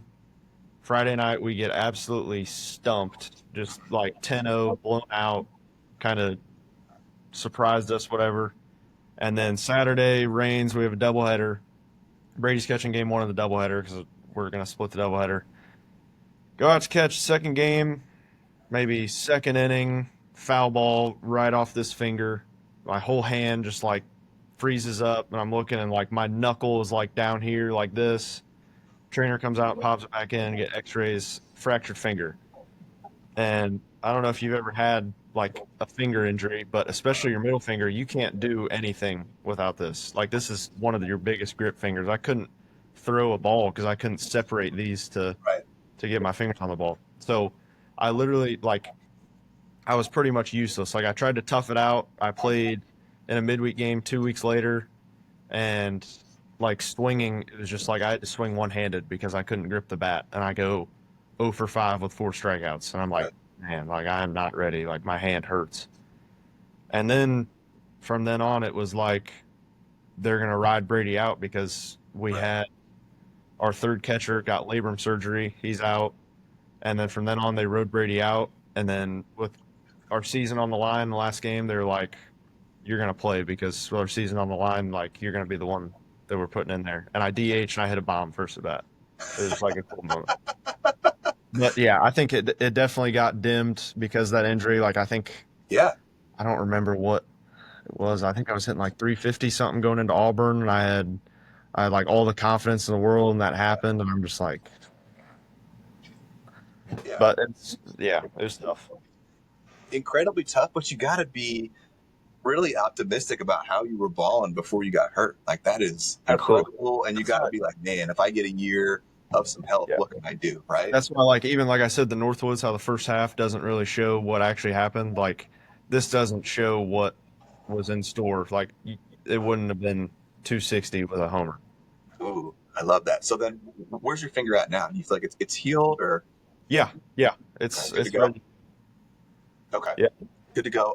So then what, outside of the injury, what did this season show you that you needed to improve on coming back? I would say just like probably body wise, like being in condition, especially if I'm expecting to catch 3 games on the weekend. Like, that takes a pretty good toll. Absolutely. But I mean, again, it's nothing like anything that's put in front of me. It's nothing in my mind that I can't conquer. Okay. And probably that, and then facing the best arms in the country, like having a more rock solid plan off Sure. them, not going up and just hitting what they give you. Right. Okay. Beautiful. Obviously, you having this year, putting up a little bit of stats, getting some starts, quite the stark difference from, you're a freshman at Ole Miss feeling overwhelmed. You have to feel like you belong. This is where you're supposed to be right now. Is that pretty accurate? Absolutely. Yeah. Yeah, that's my guy. All right. Tell me about what you've done this summer to get better as a baseball player. Yeah. So after the season Big ended, out in Alabama, for those of you guys that don't know. Yeah. after the season ended, my hand, I'd say, was probably at 80-ish%. And I think the plan was that I was going to not play summer ball just because I was going to play a lot more than I did before my hand injury. And we just never really found a way for me to go play except late. But I was really just focused on getting my hand right and getting my body back right because being hurt and not playing for, I think it was 4 or 5 weeks, like I need to get back in condition over the next couple months, go into the fall. And now a few words from our sponsors. We are also brought to you by Sheehan and Sheehan Lawyers, located at 1215 South 4th Street, Suite A. They can be contacted at 217-544-0701. I'm talking Pat Sr., Pat Jr., and Willie. They can be contacted for adoption needs, agricultural law, business and commercial law, estate planning, real estate planning, taxation, traffic and minor traffic offenses, personal injury, wrongful death suits. And I grew up with Willie playing baseball on the Southwest Braves. We were state champs. He played high school baseball and soccer at SHG. Pat Jr. was an accomplished baseball player at SHG, SCI, and finally the U of I. We really appreciate the Sheens here. Love this guy. Love this family. Great, great family. So go see these guys. Appreciate you. We are also brought to you by The Office Sports Bar and Grill, located at 1919 West Isles Avenue. This is a really special place. I've been going there since probably 20 years, since I was in college. And there's just so much cool sports memorabilia, dating back through Springfield's history. All different high schools represented, pro guys, college guys. There's some great stuff on the walls. It's a great place to get together with friends, a great environment, inviting, warm, happy, lively. Great place for great conversation, great drinks, and great food. Please go see this place. Go patronize them. We really appreciate the support. The Office Sports Bar and Grill. We are also brought to you by Sitco Chiropractic. They can be reached at 217-525 and sitcochiropractic.com. They offer chiropractic care, corrective exercises, lifestyle advice, nutritional counseling, spinal and postural screenings. They are located at 205 North Grand Avenue. Love the Sitco family. From the dad, Steven, to Kyle and Casey, I grew up with them. Their brother, Tyler, was a big-time baseball player at SHG and SCI. There's a reason they have over 70 ratings on Google, and they're all 5.0. These guys are great. I went to them a few years back for some back issues I was having. They'll fix you right up. Go see Sitco Chiropractic. We are also brought to you by Nate Guernsey with the Real Estate Group. Get a hold of him for all your real estate needs. You can reach him at 217-691-6853. We've mentioned his name multiple times on the podcast. He was a member of the famous Springfield Statesmen. This guy was an absolute sharpshooter with swag for Southeast back in the day. I can remember watching him play in City and really liking his flavor and the way he did things. So go see Nate Guernsey with the Real Estate Group. Again, 217-691-6853. Love this guy. We appreciate you, Nate. We are also brought to you by Grab a Java. They have 3 locations located at 1702 South 6th Street, 300 Chatham Road, and 3115 Headley Road, with hours Monday through Friday, 6 a.m. to 6 p.m., Saturday, 6:30 to 6 p.m., and Sunday, 7 a.m. to 5 p.m. This is my favorite Springfield coffee spot. This is Bill Legge, a former neighbor of mine. It's been really cool watching Grab a Java grow. I think very highly of this man. He's a family man. He takes care of his mother. He's done really good things with Grab a Java. They also have baked goods and some of the best coffee around. Go see Grab a Java. We really appreciate your support. So getting stronger, are you taking swings and stuff, or do you take time off there? Or? Yeah, there was a little I would say it's just not as strenuous. Like Yeah. I'm swinging pretty much probably 5 days a week. Okay. When usually it'd be like 7, but it's not like super max effort swinging. Sure. Like I'm taking 3 rounds. Okay.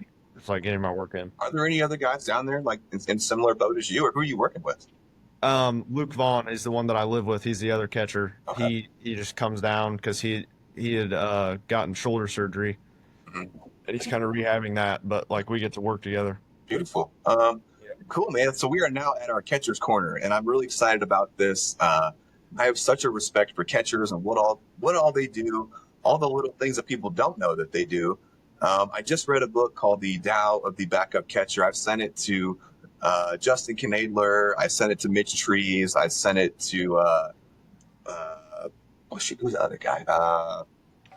Ben Hartle. So just love this book. I might have to send it to you at some point too. But we're gonna go through some catchers questions. Everyone has a story about how they became a catcher. Either your dad was a coach and no one wanted to be it. You were the pudgy kid. You were the ADD kid who couldn't pay attention. What is your story? How did you become a catcher? Just being tough. Oh, there you go. That's it. Nobody really wanted to do it, but I wanted to do it. Okay. And look, at what age did you become a catcher? So I caught like 10U through 14U, and then I had played third base most of the time, like until like my sophomore year, and then I got back into it. If you could not catch anymore, what other positions do you feel like you could be proficient at if you had to be? Probably one of the corner outfield spots. Okay. Yeah. Okay. Take me through prep work. So I imagine Jason Jackson, that is your pitching coach, Yes, sir. Yep. right? Take me through all the prep work and planning that goes between you and the pitching coach when you get all the information, the scouting reports and whatnot, how you guys use PitchCom. I'd love to hear kind of that cohesive process you guys have. Yeah, so I'll just start at the top. Like we have before every game, we have pitcher meetings, probably 4 hours till first pitch, Mhm. and we'll just kind of go through their lineup, their splits versus lefty, righty. If they're better with sinkers or ride, Mhm. and then like what they're hitting on off speed, and just kind of get in depth with them.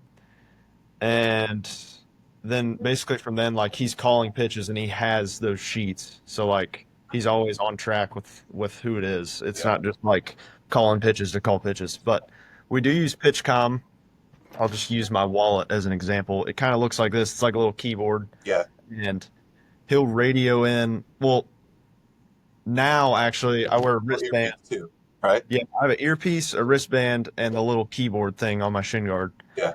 And I'll have the wristband on right here. It's kind of like an Apple Watch. Yeah. It'll pop up. He has a keyboard too. He'll call whatever he wants to call, and it'll pop up there. We'll see if the pitcher got it, and then I give him like a sign that says we're good, and I just go like this between my legs. I just flash, and then it's on. But Yeah. say like if the pitcher shakes off, then it's on me because they call. They like I know their tendencies, like they know what they want to shake to, and Oh. then like I'll put it in the keyboard. Really? Yeah. And do you feel like as your cohesiveness with Coach Jackson has gotten deeper, you can predict kind of what he's going to call, or you guys are thinking along the same lines? Yeah, and that's like we had texted about. There's a little freedom in there that's like, if I point at him and I say like me, like there's trust there that I know what we should throw right here. Okay, cool. And I mean, I imagine you guys formed a pretty good relationship, spending so much time together. Yeah, absolutely. Okay. Obviously, I'm going to ask this, but I think I know the answer. Most catchers, part of the art of the game is calling your own game. Obviously, would you prefer to, if you could, and if you get up to the pro level, obviously that's something you're going to enjoy. Yeah, I mean, I think it's something that will happen once you get up those levels, but like I trust our coaches so Sure. much. Like JJ's one of the best in the business. Like he knows what he's doing, and I have all the trust in the world in him. Yeah, and you're getting an education on calling games from him as well during the process. So that's a beautiful thing too. What parts do you love about catching? And then followed by least favorite. Kind of just being like the quarterback of the baseball field. Like I'm involved in every single play. And I think one of the parts that's important of catching is that you almost want nobody to notice you back there. That means that you're doing a pretty good job. Yeah. And that's what I take pride in. Like, I don't want to be flashy when I catch and stuff because I just want to keep strikes, throw out runners that try to steal, Yeah. and catch the ball. That's the name. I love that. Now your least favorite parts. You got any least favorite? No. Do without? No? No, like I feel like it's a privilege to put on the gear every time because that's like a really hard position and It is. there's a lot of work that goes into it. Love that. Let me read this passage then. I have read this to multiple catchers that I've had on, most recently Will Veerling, who just went in the 11th round of the Phillies. Love this. I think this it just encapsulates what it is to be a catcher. From the Dow, the backup catcher, somebody throws a pitch that wins a baseball game, and that's the guy who gets the parade. Meanwhile, somebody else encouraged that pitch in a bullpen session 3 days before, corrected it, scattered the man who was going to hit it, watched the man's at-bats in the 2nd, 5th, and 7th innings, noticed he had edged back 6 inches in the batter's box in the 9th inning, called the pitch, got a head shake, called it again with jabbing fingers and a glare, then caught the pitch when it was the perfect pitch at the perfect time. Afterward, he's asked why the pitcher was so damn brilliant. Does that hit home to you at all? A little bit, yeah. Because like nobody sees the work that goes on during the week when there's no games. Like we're in the bullpen breaking down, like we have great technology. We're breaking down why this pitch is moving like this and why it's not normal right now. And it's basically just like a huge project. Like you're always working to complete a project, and it's awesome when it comes complete and like big pitches happen. I love that. What are some things that you have to manage or deal with that you think people don't know about catching?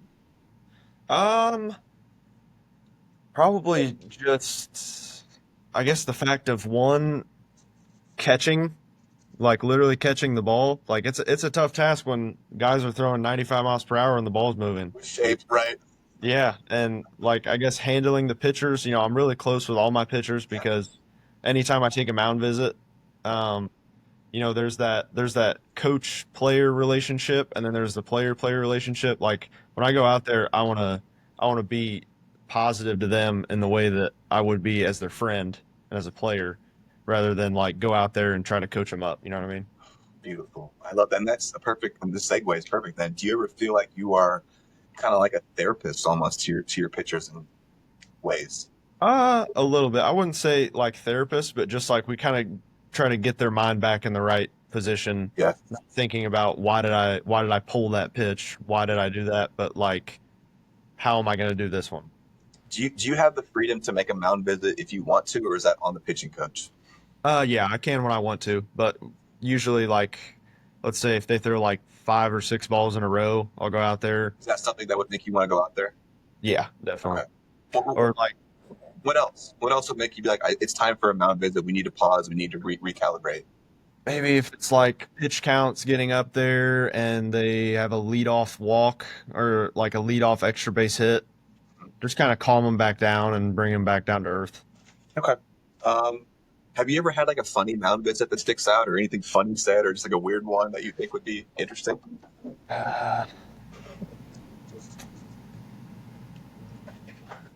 Not that I can remember because I don't really like pay attention to it. It's kind of just like you go out there and crack a joke and Yeah.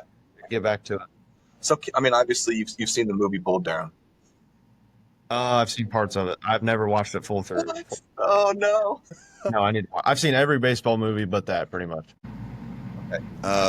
There is an art form to stealing strikes, and when you can do it, when not to.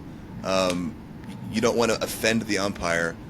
How do you feel like, or what goes into your process of like, okay, I'm going to fight for this one, or I'm going to move a little bit here, or is there ever a time when you've tried too much and an umpire's been like, hey, bud, a little bit too much there?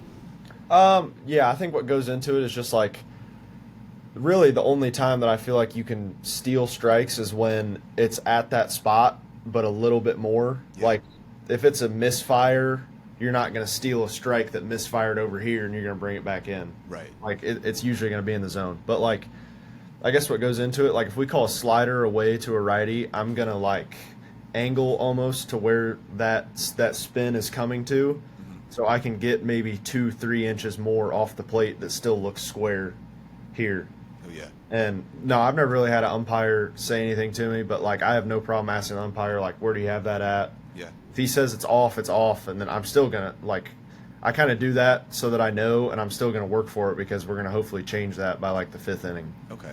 Let me ask you this then: what kind of rapport do you try to build with an umpire? Like, is there like when you go up there, like you greet them, a little pleasantries? Are there jokes? Is there talking back and forth? How does that go? Yeah, every umpire is kind of different. Yeah, I feel right. like that I've had like there's some that we're talking pretty much the whole game and like cracking jokes, and there's some that like I've said 3 words to in my life, and it's just kind of like, thanks. Obviously, would you prefer to have a conversation back there with them and things light and talking, or what? A little bit of both, but Okay. I've had umpires at the same time that are like Too chatty? cracking jokes while the pitch is coming. And Yeah. it's just annoying, but Cool. like you learn Yeah. to tune it out. Yeah. Okay. Stylistically, is there anyone that you, catching wise, try to emulate? Obviously, we talked about the movements, 2 feet, evolving, knees down now. Is there anyone that you really like that you try to take Well, some in the movements past, Yachty had always been my favorite catcher. from? Yeah. I mean, obviously, like he's one of the greatest. But no, I really watch a lot of JT Realmuto because he was kind of the one that brought in that one knee stuff to me, Sure. and like the glove on the ground versus starting it up. But yeah, really those two. Okay. Who do you feel like has taught you the most about catching in your career? Who's been your kind of catching mentor, your guru, if you have one? Is that Dad? Probably Dad. Dad Yeah. got me into it, but a lot of YouTube and a lot of Really? TikTok and a lot of Instagram, like just seeing stuff, seeing drills, working on it. Okay. And then like guys like Calvin Harris, who was at Ole Miss, Mac, and then one of our catchers last year, Cam Guangarena, he'd come from Coastal, and they have really good catchers over there. Like they have a kind of a different way of doing it, and he had transferred here from Coastal, and he really helped me out too. Beautiful. Tell me about the wear and tear of catching. Obviously, it beats up your body, your knees, your hips. Are you feeling it, or are you too young for that? And if you are feeling it, what are things that you do to kind of mitigate that? Mobility, ice, things like that, anything? Yeah, I think this whole one knee down thing is kind of taking some heat off that because, Really? Beautiful. yeah, I mean, catching 3 games on a weekend really, like, I feel like I'm recovered just fine. Like, Really? I feel like, especially It's once not as you hard get- on you. Yeah, yeah. Once you get in that shape too, I feel like it's just like you're athletic enough, and yeah. Okay.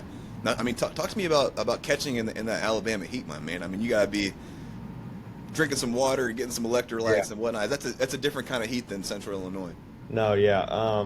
Right now in the summer, it's all Gross. of like feeling 100 degrees, but usually like during our year, it's really not that bad. Like Okay. it'll be 90, it'll be 85, but no, like when we went down to Florida in Gainesville for like our last series of the year, it was like the swamp is real. Like it was just muggy and hot, and Yeah. we have like these salt electrolyte pills that we take before the game. We drink pickle juice, Gatorade, Everything everything. you can do. Everything. Keep water in you. Uh-huh. Catching gear wise, I've seen pictures of you. I see some Nike gear. I see a Wilson glove. I see a classic catcher's mask. Are those the brands that you prefer? Is that what you have right now, or do you have any that you really like? So we're like a Nike and Wilson school, so That that's makes what I use. sense. I had never used Nike gear before until I got here, and I love it. Like I think it's the best gear I've ever used. And same with Wilson. I'd always been a Rawlings guy, Mhm. like since I picked up a glove. But like I have no problem with the Wilson. I And love now it. you're and classic mask, catcher's wise. I like that. Did you ever try the hockey style? Yeah, we had to. in I high saw a school. picture of you in the hockey Cool. style before. Yeah, in high school we had like the rule you couldn't wear it, but as soon as I got Really? to college, I took off the hockey mask. Why is it better, the classic style? Just especially just like talking wise, like it's not muffled up here. I can literally just go like that and Oh talk. yeah, that makes Or sense. I mean, it's like 2 pounds lighter probably. Like the hockey mask is huge. Right. And then Okay. you can just take it off, put it on your hat. Okay.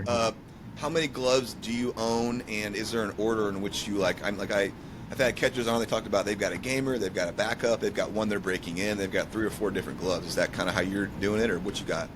Yeah, I've got my gamer right now, and then I've got one that I got kind of middle of the year this past year just to have in case. But like, this is the first year that we get our gloves like later in the fall, and this is the first year since we changed to Wilson this year that glove had to be ready for February 14th. Yeah. I think is when we started. Like, catcher's mitts take a Oh, yeah. long time to get game ready, For sure. and I guess this is the first time that I've broken in my glove in a couple months. Did you Because do like, anything differently to break it in, to speed break it in than you normally do? just put my pride aside in the bullpen from sticking every pitch. Like, you're gonna drop some when you're breaking in a glove, obviously, but like I had to start using it in the bullpen and Right. every time I caught. Okay, that makes sense. Cool. That is through. We are through our catcher stuff here, and now I'm really excited because now we're about to go to the hitter's corner. And I had you send me some videos, and I, fancy myself a hitting enthusiast. I don't have a whole lot of time. I've done some lessons and whatnot, but I deeply love hitting mechanics. It started from wanting to understand why at times my swing kind of failed during my career, and like there's so much information now that's available that wasn't when I played. So let's go ahead and play your swing here, and then we'll talk about it here. So cool. Yep, let's do All it. right, buddy. And I slowed it down. It's beautiful. Here we go. Okay. Oh man, there's some beautiful things happening here. Is this a double piece or what is this? Yeah, it's a double. Okay, let's take it back.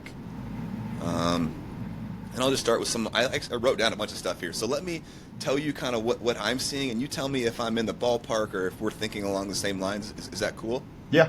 Classic stance is what I'm seeing, and you already talked about starting a little bit open.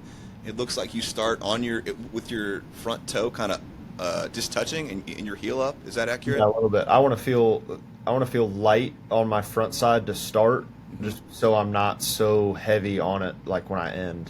So you've had problems getting heavy on your front side before? Yeah, and just kind of lunging, just being Okay. in my front side too much. Are you 70-30, 65-35? What would you say? Probably 70-30. Like, I like to feel a little burn in my quad when I get in. Okay, cool. But hands at ear level, pretty classic starting stance. What I thought was interesting is your left hand looks like it's kind of loose. Like you start with it almost open a little bit. Is that consciously? No, it's not consciously. I've never even noticed that. Interesting. Okay. Well, I wonder if I can take it back here. Like you can see, see that? Oh, top yeah. hand, or that your bottom hand's loose, and then you kind of close it. No, I guess that's kind of just my rhythm. I don't know. Interesting. Okay. Well, something that I found. And then it looks like you get into your hip, and you have kind of a forward move here where you're taking out slack, and it looks like your hands kind of drift back, almost Acuna-like, where as you make your forward move, your hands kind of drift back instead of like, it doesn't look like you're like scap loading or really pulling them back. Is that kind of what you're feeling, or am I on the ballpark, or what are you thinking? Yeah, I have that little move forward, but I think it's kind of just like I try to start. It helps when I have a helmet on. Like sometimes I almost wish that I hit like in the cage with a helmet on just so I can feel where my hands start. Right. I've watched a lot of like Aaron Judge, and he's kind of evolved to start here, Yeah. but they always get there. So I kind of want to feel like it's all synced up. I don't want to go forward and my hands are drifting back, Right. but I kind of want it to just be like on a string. And when I land, like I'm ready to fire. Oh, I love that. And then you got a nice little leg kick here, but I think it's a unique one. It reminds me almost a little bit of Mike Trout, where it's not Donaldson like where he would go knee all the way back and really coil. Yours is more like That's what I up. used to do. What's that? That's what I used to do. Donaldson? My knee used to be like at that line under Alabama right there. Yeah. So then obviously it looks more like Mike Trout now, where he kind of picks it up and then moves it forward. Is that kind of accurate? Yeah. Would you say? Yeah. And why did you make that change? Was there too much movement? Yeah, just really one of my feels is like I want to go chin, like I want to feel my chin on this shoulder just so that I know that I'm staying on the ball, but I just want to go shoulder to shoulder with my chin. Yeah. So that I don't pull off. And I guess just like when I take the focus, I try to make it as simple as possible because I don't want to feel like when I get in, are my hands right, are my feet right, like everything, I'm already done. I've been there, yeah. And also, that's interesting you say that because there's not a lot of movement. I mean, your hands drift back a little bit, but it's not like you're a huge movement guy. There's not a I ton have a of movement little parts. bat tip just for rhythm when I go here, but like I want to get that cocked when I land. And then another beautiful thing is, let's get to right there. So what I think I know, once that front heel is down, then no more movement forward. You can't be drifting. It's time to Right. rotate hard, and you do, man. And I love it too. And it looks like you've got some nice tilt going on back here. Front heels down. Looks like you get into a great slot. Your barrel blurs behind you. In the zone very early here. Yeah, I love that. So you're way in the zone back here on plane. Stay there forever. It looks like you fight to keep that top hand, open and not roll it over. Back elbow drives to your hip. This looks to be about a dick shot, I think. Front elbow works slightly up. There's just some really beautiful classic things happening. Great extension. There's just a lot of simple cues that go into that. Like, Yeah. my cue for my hands, like I've always had, I wouldn't say a problem, but I get disconnected a lot. Like when I'm struggling, that's like the one thing. But I want to feel like, if you can imagine, I want to go and I want to put on a seatbelt. Ooh. Okay. Like I want to feel put on a seatbelt because I don't want to have my hands here and I'm already disconnected here. If I put on the seatbelt, I'm connected early, and it's Oh, the just seatbelt. I like that. Beautiful. Another thing that I really like here is I want to focus on your back heel, and you're deep into your hip, into your heel, and you're peeling it off the ground here. Mhm. Love that, man. That is such a high level move. You're connected for so long. You got a dirty little scissor kick there. Love Yeah. that. I still am trying to understand scissor kick, and can it be taught, or is it just something that happens when you're really efficient? Stiff front leg. Great finish. Great follow through. Do you have anything else, or any thoughts? No, Here? just like the scissor kick, nothing really goes into that. It's just Happens. I've figured out that I'd always started kind of, I'll use my hand as my foot. Like if we're even right here, my back foot, Yeah. sometimes I would turn it in towards the pitcher, and then I would already be like, have that, I'm going to use squish the bug. I would already squish the bug and I would be completely out. But now it's almost like I have a little bit towards the first base dugout so I can ride out like the inside of my foot right here and I don't rotate too early. Is that something that you think can be ingrained, like a feel, or is that just an after effect of like good mechanics? No, it's definitely something that I am conscious of. Like you can definitely feel it. And Okay, is that something that you ever practice? Because there's like the farm boards and Joey Kuna, like the Instagram guy. Yeah, I've never done like the farm boards, but like I've trained making sure that I have the scissor kick because that keeps me on the ball. I know it's like a hotly contested thing within the hitting world. Like Yeah. can you teach it? Is it worth looking into, or does it just happen? So that's I want it to be subtle. Like I don't want to completely Ridiculous. scissor kick and Right. pop the ball up, but like okay. on an inside pitch, I don't want to rotate around it and stay here. I want to get inside of it and let my angle take it that way. I don't want to pull it. Are you consciously a two-handed finish guy, or sometimes you go one, or what are your thoughts there? Consciously, yeah, two hand. I don't Why want is that? Have you had a problem with not staying through it, or? Yeah, it just keeps me on Okay. pretty much. Cool. More hitters questions, and I love this. This is like my favorite stuff. Who's had the most influence on you hitting wise in your career? Probably my brother. Like he doesn't play anymore, and we talk hitting maybe 2 hours a day, Really? every day. Beautiful. Yeah. Okay. He'll FaceTime me and he'll have a broomstick in his hand. And he's like, "What do you think about this? Like, is this a good feel? Stuff like Yeah. that." He doesn't even play anymore. Oh, that's Like it's beautiful. just we send TikToks, we're sending Instagram stuff to each other. You're Yeah. all- okay. Do you have a personal hitting coach? No. Have No. you ever? I did in a couple sessions. We used to hit with Frank Menachino. He had time as the hitting coach of the Marlins with Yeah. Bonds, and then Uh-huh. he had been with the White Sox. But that was when I was like 12 years old. Okay. Are there any?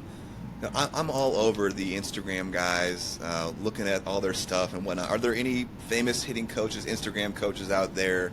Ian Jenkins, Trey Hannum, guys like that you follow that you think are interesting, that you like what they say. Yeah, I see a lot of Trey Hannum just because I see a lot of like his stuff with Max Clark, Yeah. and I always watch those videos when I see him. But I think he's really good. Okay. Okay. Are there any other guys that you think? I usually don't like look at the name. I just watch the video. I You got any couldn't- thoughts on Teacher Man? I do. I guess I like the. I don't do it extreme, but it is something that I like. I have felt it before, and I've tried to feel it out because it kind of helps me get into my hip. Uh-huh. But Oh, like, it's I'm not gonna it's do coil stuff. yeah, I'm not gonna do the whole thing on my back leg. But like, I do like to feel like how Judge is here, and he kind of gets into it. That's what I kind of try to feel. Like one of my hitting drills, I'll start open 45 degrees, like facing the pitcher. Yeah. I want to feel that coil In your and hip, hit yeah. a shot to right center. Yeah. Okay. So I Love like that. stuff like that. Yeah. Are there any hitters, swings, big league guys that you've tried to emulate or put little pieces into your swing? It was way more when I was younger. Like Yeah. Josh Donaldson was like my favorite hitter when I was younger, and I had the whole like I was here and I'd get my knee up here, Yeah. and boom. But His swing is like so beautiful, but there's so many moving parts that can go wrong. Yeah. Like Yeah. in his prime, right? Like what a high level of athleticism and hand-eye for him to be able to pull off all those moves, right? And like Yeah. I'm sure everyone, tried that swing at some point, like if you were coming up, right? Because it was so cool looking. well, that's something that I believe in too. Like no movement is not enough movement to me. Like I have to have rhythm, and I feel like I'm trying to put this into words. Moving point A to point B stiff is harder than point A, point B, because your body's taking it. Yeah. You know what I mean? Being I athletic. never want to be like stuck up here when I go, and then I'm just like stabbing. Absolutely. Who are some of your favorite swings of all time? Is Donaldson one of them? Donaldson, Pujols, and probably Aaron Judge. Okay. What about what are some of your favorite drills or feels that you use? Like I said, that open 45. I like to do. I saw this Bregman drill. I have the band, like a short band on my hand right here, just to feel like not letting this get out here, or the band will snap off your elbow. Casting, Like it yeah. keeps me connected and just stay through here. Okay. I've used a connection ball a couple times, but really every time I train something or feel something's off, it's always my connection. Really? Or Okay. or it's my eyes, like the simplest thing in baseball. I'll slow down swings, and sometimes if it's a bad swing, I'll go and I'll be looking up here You can see it. when I'm hitting, and I'll roll over. And as soon as I just like stay right here, it'll be a barrel. Really? Okay. Yeah. Love that. Any training tools, specialty bats that you really like, that believe in?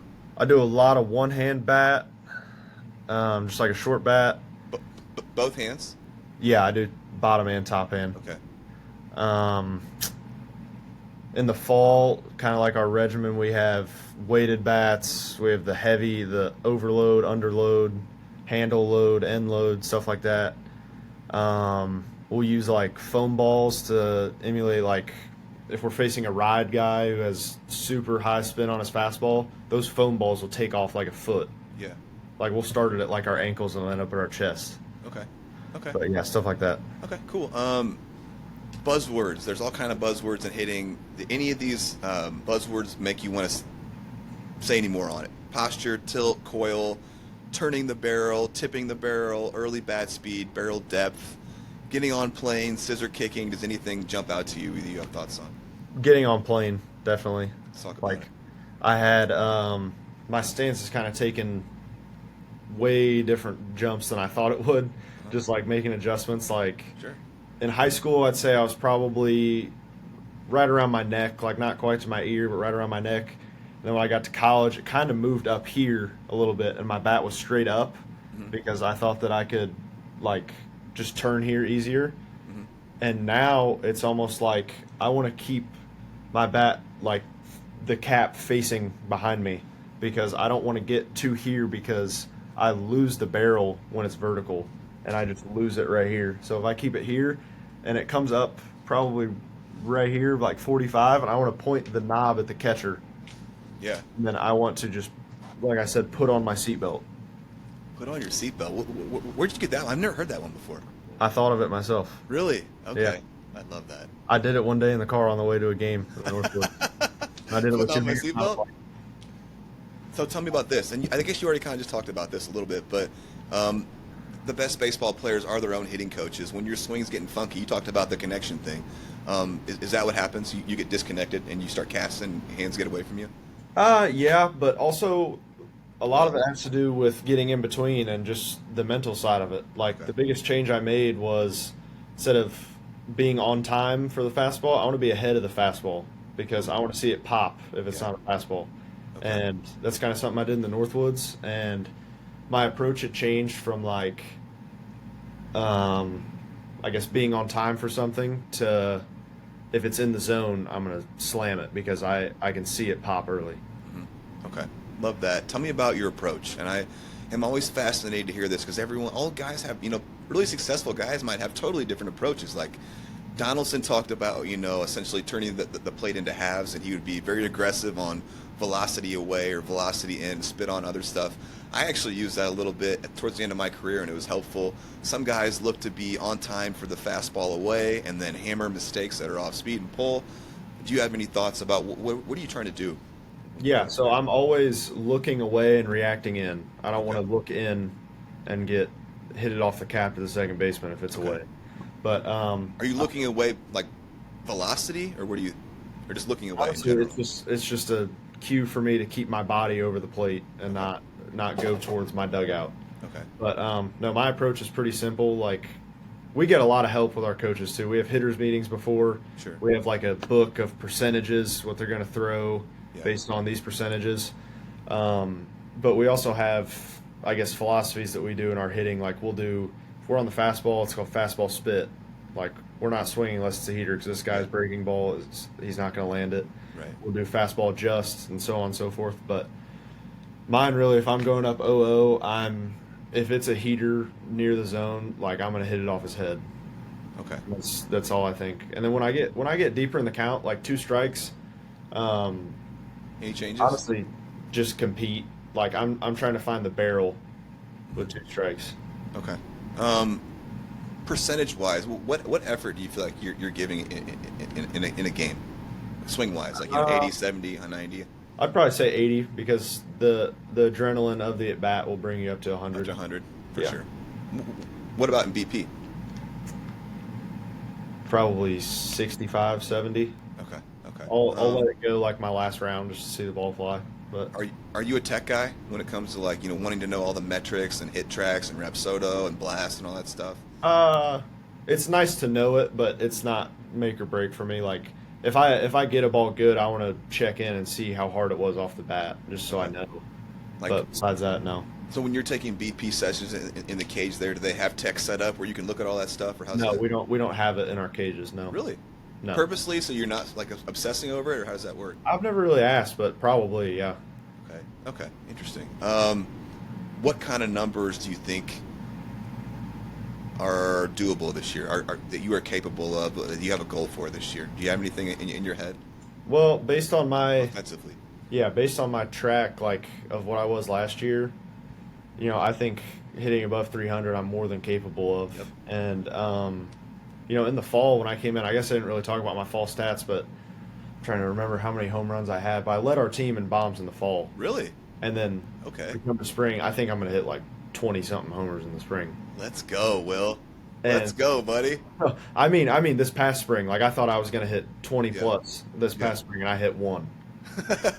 So I don't love to obsess over the power numbers, but if I catch the barrel and I get a little bit under it, I'm going to hit a lot of home runs, I think. Philosophically wise, at Alabama, are they talking about getting the ball in the air? Obviously, that is the craze in baseball. Get it in the air, ground balls are outs. Is that something you guys talk about? No, our creed is kind of low, hard in the middle. Really? Yeah, low, hard in the middle, or hit it off the batter's eye. Okay. What are some mistakes that you've made along your hitting journey? Anything stick out? Getting too obsessed with video and getting too obsessed with how I hit off the machine. Mm-hmm. Like timing up a machine, especially me with a leg kick, you're gonna hit 4 of 10 on the barrel. And then if I don't, I'm like, oh my gosh, like what am I doing wrong? Stuff like that. But no, really, I've kind of tried to step away from taking video unless I absolutely have to, because good for you. I want to go out and play.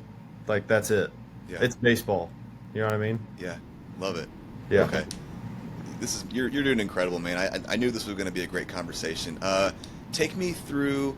Let's just say you're third up or you're fourth up in an inning. When does your process starting of locking in, and like things that are going through your head as you get closer to your bat? I'd say like when I'm in the hole and I'm on our step, like if I know I'm coming up that inning, obviously I'm thinking about it. But when I get my gear off and I'm on our top step, I'm kind of just looking at patterns, looking if it's a righty in front of me, if he's going to spin him first pitch or if he's going heater, stuff like that. But when I'm walking up, it's just if it's in the zone, if it's in the zone, if it's in the zone, and I'm thinking yes, yes, yes, yes, yes until it's not. Okay, love that. And that's perfect too. Yes, yes, yes is the correct answer for sure.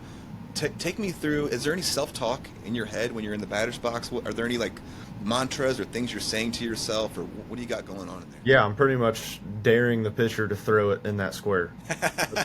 That's where you're at mentally, feeling pretty confident. Yeah, absolutely. That's the number one thing that goes into it. You got to walk like you're about to hit a 500-foot home run off this dude. And that's how you walk up to the plate. Do negative thoughts ever creep in? Yeah. I mean, just to be honest, like it's baseball. If you're struggling, obviously, it's kind of tough to keep that up if it's not working. But it doesn't last long if you have the right mental going on. Okay, cool. Let's go. So that kind of concludes some of our hitting stuff here. Let's move on to our Kade Snell clips. I had a great time talking with this dude. What a great Southern accent he has on him. I have a great appreciation for that.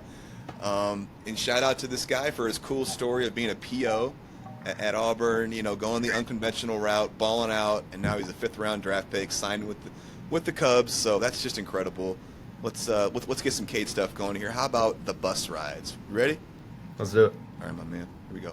What are some of your best memories of him or with him that you would feel like you'd want to share? Oh, well, we had a lot of fun together.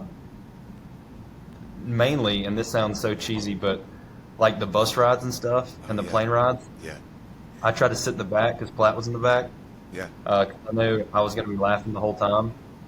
He's hilarious. I mean, that's the best way to put it. I don't know if I have any stories I can tell on recorded. Right. Video. Yeah, for sure. Yeah. I ain't going to go into depth on that one, but yeah, for sure. No, he's a great guy. He's great. Okay. Next one, unless you got anything, is Big Doe. All right. You ready? And I put this one out as a reel because I thought it was I know, I saw it, yeah. All right, here we go. Do you think, what do you think his ceiling could be? Do you think he could be playing for Doe someday? Do what now? Could he be playing for money someday? What do you think his ceiling is? Oh, I get what you're saying. Yeah. Sorry, that threw me off because Big Doe was our first baseman, and I was like, playing for Doe, is he coaching? But no, yeah, I think for sure. He had some chances. I'm sure out of high school he was nuts in high school, and then I think the hardest adjustment is going from high school to college, and especially to the SEC. I know. That's a ball game. Been there, done that, and right. It was golly. But no, I think he's got a really good chance to make some money. I mean, if anybody sees how much he works hard, like they're getting a grinder. And then I think all that stuff is really going to pay off for him this season. And he's been working his whole life for this opportunity. I mean, I think he's got in the catbird seat, and he can really take that program and run with it. In the catbird seat, love that. You got anything, or keep rolling? No, you can go ahead and keep rolling. Cool to hear. One of your peers talk about that you think that you got what it takes to move to the next level too. I think. Yeah, it is also Cade's birthday, so I'm gonna put "Happy Birthday, Kade" in there. Happy birthday, my man. All right, let's go. Says a lot about. Yeah, I think being a catcher, especially because you're dealing with all these pitchers on staff, you have to be really personable and you have to kind of understand like their feels and stuff because pitchers are very analytical. Some are, some aren't. And he kind of has to get a feel of what pitch they like and all that kind of stuff. And he's obviously does a really good job at that. I mean, you always wanted him back there, which that was our first round draft pick, so that says a lot. Yeah. Okay. Moving on, and this I named this one in honor of Happy Gilmore 2 coming out. This one is called "My Fingers Hurt." Here we go. He was kind of our number one guy this year, and then that injury happened, and then he had to kind of figure out his way again because fingers are very important, especially being a catcher and a hitter. And I kind of saw him; he was struggling a little bit with the finger situation, and then he ended up figuring it out close to the end of the year. But I'm curious to see what's going to happen. for him this year because he's going to be healthy. I'm curious too. Moving on, touching home. Talk about him offensively. Anything that stands out there? You like his swing, his outlook, what he does, what he's trying to do, anything. What stands out? I mean, I think he's got a really good approach. He's not a huge chaser, which I appreciate. That's kind of the name of my game. I don't try and chase so much.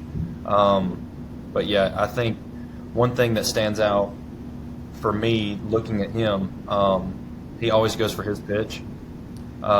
Which it's not just go up there, I'm going to swing at the first pitch, because you see these guys that are ambush, and to me, looking at him hit, he's confident. He's not afraid to get in 2 strike counts because he knows he's better, and that's just a really good feeling, especially when I'm in the dugout or on base, Sure. and when that guy comes up, I feel normally pretty confident I'm going to be touching home pretty soon. Love it. Next one, stop me if you want to, but I'm just going to keep rolling. I'll go ahead. Cool. Next one is Grinder. Here we go.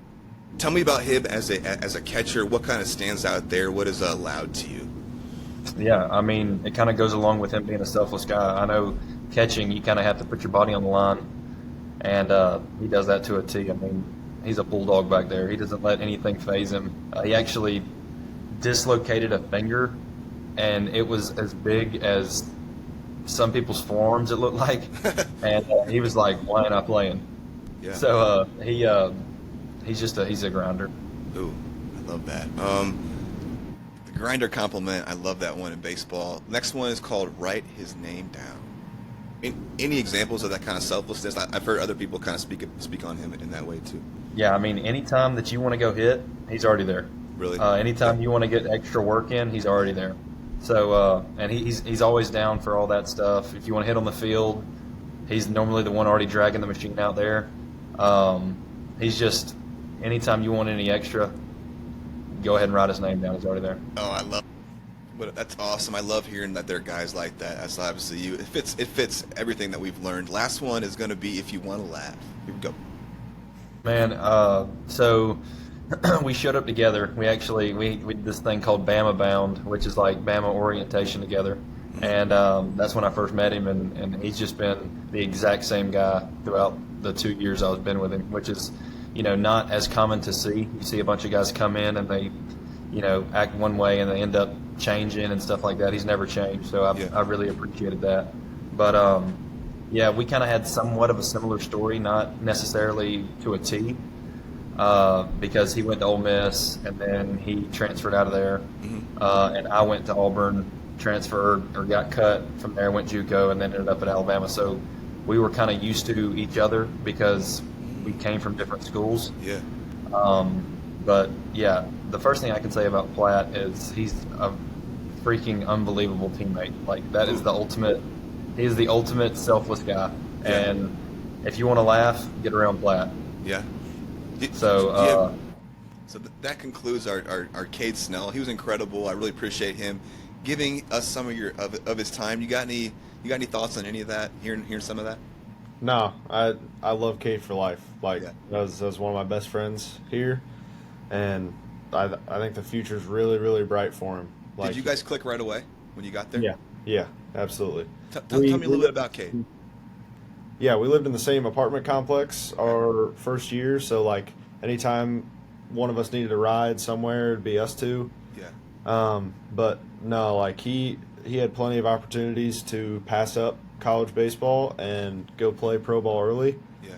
And he really made a name for himself coming back. Like, even last year, he started off, he wasn't in the lineup every day, but he had a pinch hit at bat at Southern Miss, and he hits like an opposite field 110 mile per hour probably missile just right down the other foul pole. And from then on, like, he ended like 350 with 6 homers and like 100 at bats or something. Yeah. And then this year he comes out and he's hitting damn near 400 like our whole year. Yeah.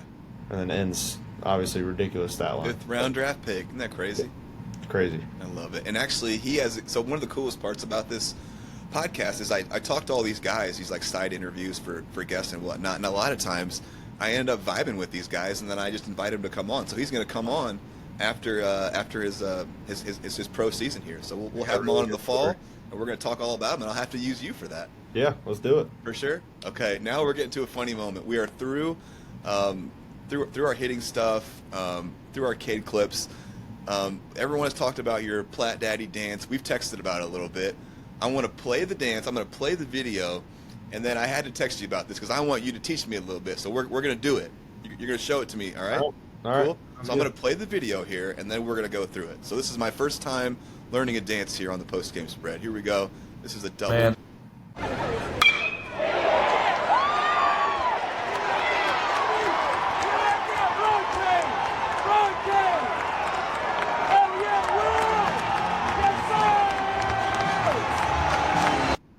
Okay, man. Take me through a little bit. Where is the dance from? I know, but not everyone does. So tell me, where did it come from? When did you start doing it? Yeah, so I used to be really into WWE when I was younger, and Jeff Hardy was like one of my favorite wrestlers, and that's like his coming out of the tunnel intro dance right there. When did you start doing it? This year it was, I'm trying to remember what game. I think it was at Texas A&M on like our opening SEC weekend. We're like fired up to go. We're thinking of crazy stuff. And I'm thinking of like, if I hit a double, what am I going to do? I'm talking about it. And I had done it in the locker room so many times. Like we messed around and do like WWE intros from our tunnel into our locker room. Yeah. And they were like, dude, you should do that. Like when you hit a double. And I'm like, why not? Why not? Let's just do it. You hit it perfect. I hit the double and I was like, oh God, I got to do this. I got it. I mean, it looks so natural. Like there was no hesitation. It looked like you were just hitting that thing. Yeah. Hit it quick? Yeah. All right. You want to coach me through it? Sure. All right. All right. Here we go. I should have probably had you get a video of Jeff Hardy too. I looked it up. I told you I was practicing last night. So it's literally just like two fingers like this, 1, 2, 1, 2, and then he does something like this. I don't really know what this means, but that's it. You really got to get the hips into it. That's huge, right? Like, especially when you get the adrenaline and you just hit a big double, like you're going to go crazy. Perfect to get your energy out. All right, man. Thank you for humoring me there. I did actually practice that last night. I was like, I got to get this right if we're going to do this. I love it, man. You know what? I love that in this day and age in baseball, you can celebrate and have some fun, and it's not looked at as like, back in my day, that would have been no. Yeah. Just no way. Would not have flown. My coach would have been all over my ass. I'd have been sitting. But there is some celebration, being able to hit stuff like that and celebrate it. That's cool now. I like that at least. Well, yeah, and the part about it is like I've learned just maturing and getting older. It's directed at our guys. Like I'm not gonna. I know I did it in high school one time. That was like the first time I've ever, I guess, lashed out. But like I'm always gonna celebrate with our guys. It's not that derogatory. Yeah. For sure. And now a few words from our sponsors. We are also brought to you by Body Symmetry, located at 2201 West White Oaks Drive, bodysymmetry.com. More specifically, Chad Marshik, the owner, head trainer. This guy is just amazing on so many levels. He is capable of training anyone from a child to a pro athlete to just your normal everyday person to the elderly. And not only is he a trainer, but he is also adept with, physical therapy, nutrition. Everything is going to be customized to you and what you need. There's a movement analysis when you first come in to address any deficiencies you have. It's all customized. Chad is the most positive, happy guy I've ever been around. Body Symmetry will get you right. I would, put my faith in Chad and his trainers any day. So go to bodysymmetry.com, get set up. Chad, we appreciate you. Thank you. We are also brought to you by GT Performance Consulting, where athletes gain new perspective, and the greater than mindset is the motto. This, of course, is the former baseball great Greg Taylor at Springfield High School, Forest Park, University of Louisville, and Yankees draftee.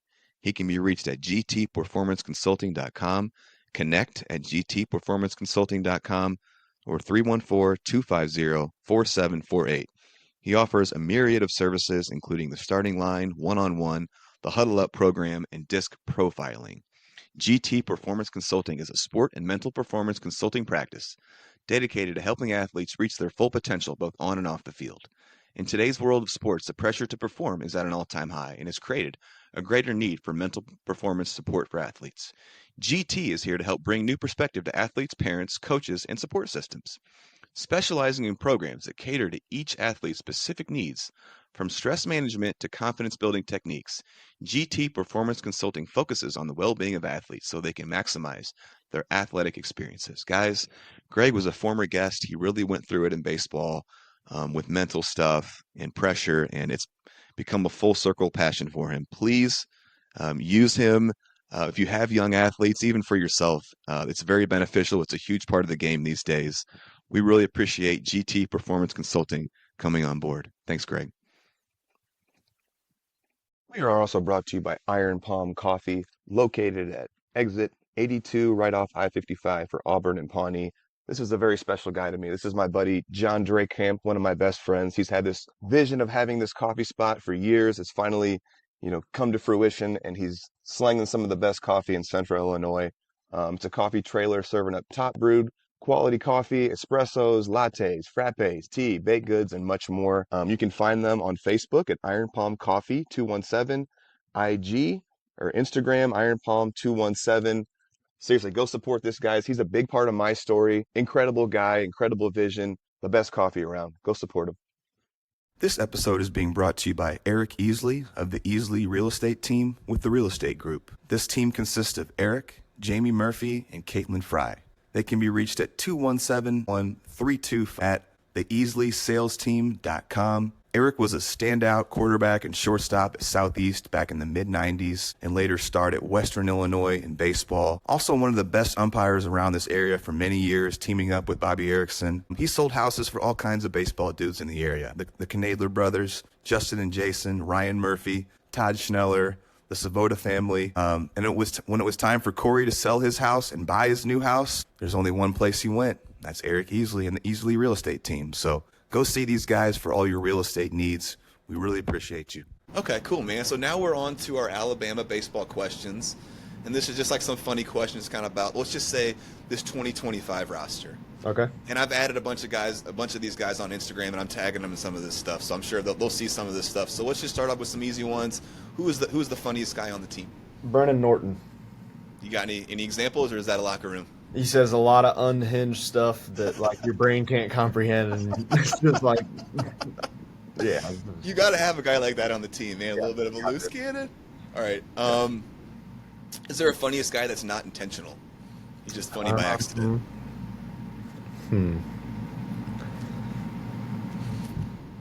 Honestly, like, I feel like sometimes it's me because some of the stuff I just say and people laugh. Like, I'm not trying to make anyone laugh. It just happens. I could see that. And you might be the answer to this next one, too. Does anyone have more sauce than you on this team? Who's the sauciest? Yeah, probably Braun. Justin LeBron. Oh, Justin yeah. LeBron, shortstop. Okay, I could see that. Who's the best athlete? Justin LeBron. I can see that, too. Fastest? It was Richie Bonamalo, our center fielder. Actually, to be honest, like Bryce Fowler, Richie Bonamalo, and Braun are probably our three fastest. I think Braun's kind of a dark horse from it, though. Like, he's fast. Who's the most impressive weight room guy? Who's throwing him around? Will Hodo. Hodo? Yeah, he would fit right in a football weight room. Okay. Big Doe. Who's the most centered, kind of Zen master, Phil Jackson kind of guy? Is there anyone like that on the team?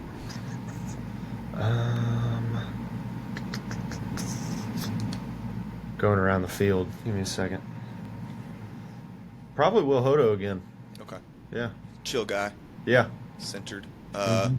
Who's the most out there? Who's the spaceman? Who's like the weirdo in the good way? Brennan Norton again. Okay. That just adds on to what I said. Is the hardest worker also Hodo, or is that someone else? Or it might be you, right? I guess you can't answer yourself. Yeah, but trying to think out of pitchers too. I don't know. We got a lot of guys. Okay. We got a lot of guys that work. All right. Some silly questions. Who's the best dresser on the team?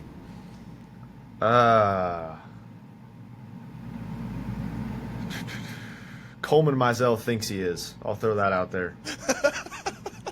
He'll show up in like tucked in Carhartt shirt, jeans and boots. stuff like that. Will Hodo's pretty good dressed. Okay. I think I dress pretty well. Mm-hmm. Braun dresses pretty well. My roommate Luke dresses pretty well. Yeah. Okay. Who's got the best flow, the best lettuce? I did before I cut it off. Why'd you cut it? Just tired of it. It got too long. Like I always have, like it's starting again. It kind of curls up back there, but baby mole. It got like around my ears here and started to be like here, so I just cut it off. Does anyone have any unique talents like rapping, singing, art, anything like that? Brennan Norton can draw. He's a pretty good artist. Okay.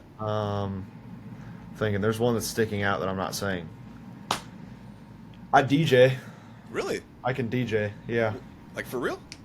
I mean, it's not fantastic, but yeah, I have like a DJ set and everything. When did that start? Last fall. Really? Yeah. What made you want to do that? Just interested? Just bored in the house during the fall, and we just like went out and bought one. It was like $200, and we just started mixing songs. Has there ever been like a team party or anything where you're back there doing it? Yeah. Okay. Okay. Do you have a DJ name? No. No name. Yeah, come up with one. I know I do. All right. Easiest to rile up, and I mean this in the best way. Like when guys are getting on each other. Riley Quick. Okay. You Yeah. want to add anything, or is that good enough? He's just like a firecracker. Like he was a huge football recruit, like just big physical guy, and like you push him around a little bit, he's just gonna take you to the ground. Like it's like that. Most vocal leader on the team. I would like to say myself or LeBron. Okay. Or Snell, Kade Snell. Okay. Who's gonna pick you up when you're scuffling? Who's gonna put their arm around you and tell you it's all right? Probably Bryce Fowler, our right fielder. Who's the heartbeat of that team?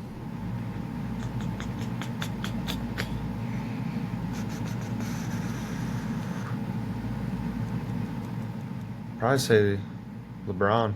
Okay. Yeah. Very talented guy, obviously. Yeah. Obviously, I've been on baseball teams before. I know, mottos get said, weird little things, and little intricacies like that. Are there any funny sayings, mottos, jokes that are shareable that respect the locker room? Well, I don't know if I'm going off the rails here a little bit, but like we had a motto that we kind of created as a team. We had kind of a leadership council that we were talking about what's our identity going to be. Yeah. Like we got a big sign made that just said "Be tougher than they are." Ooh. That's kind of our thing. Like we saw it as like the people on our team. I'm not going to say rejects, but we were a bunch of kids that have been told that you're not good enough. Ooh. And the only thing that we had to go off of was that we were always tougher than the other kids. Say that saying one more time. What? The saying that you guys came up with. Be tougher than they are. Be tougher than they are. I like that. You go around the field. I'll start with me. Wasn't good enough. You start with, like our third baseman is a transfer. LeBron is our unicorn. Our second baseman has always been told stuff like that. First baseman. And then we get to the outfield. Snell.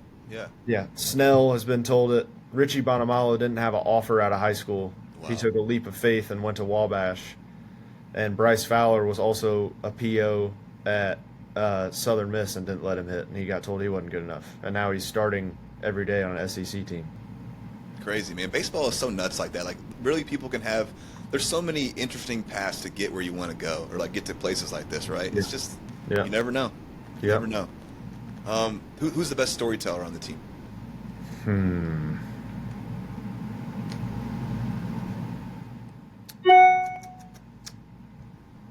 Bryce Fowler. Okay. Who's got the best nickname? Who's got the worst nickname?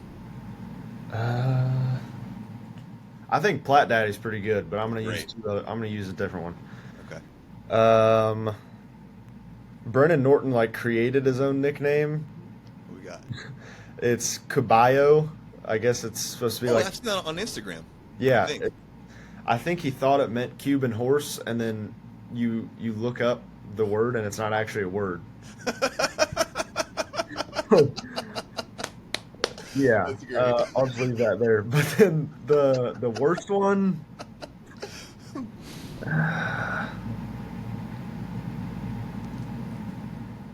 Man, hold on.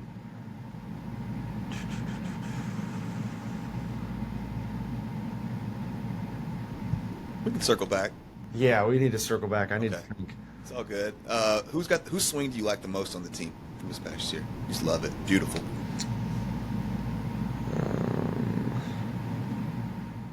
I really like Braun's swing, just how compact it is, but also like I like the dysfunctional swings that you're like, how does that work? You know what I mean? Yeah, absolutely. And I feel like we have a couple guys like that. Like Kade has a leg kick too, and it's like, boom. And you're kind of like, how does he not swing and miss? And he only struck out like 15, 18 times this year.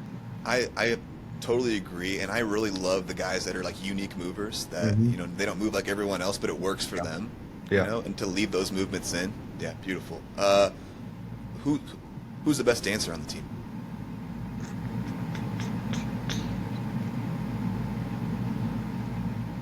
Me. It's got to be, right? Yeah. Yeah. Position arm. Who's got the strongest?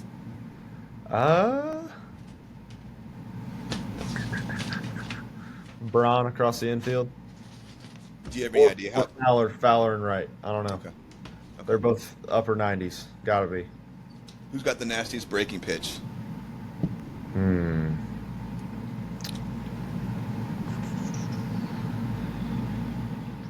Probably Riley. Okay. Sinker, two-seamer, whatever you want to call it. Yeah, Riley has a good sinker, really good, and Austin Morris, one of our relievers, has an outlier sinker when it's What do you on. mean by outlier? Like it's like something you've never seen before. It'll Really? start What's so at your special belt about and it? it'll skip. What's that? Like it'll start at your belt and it will skip to the plate. Really? Like it is just a filthy? left-handed slider at 93, 94. Love it. Yeah. Who's got the best change piece?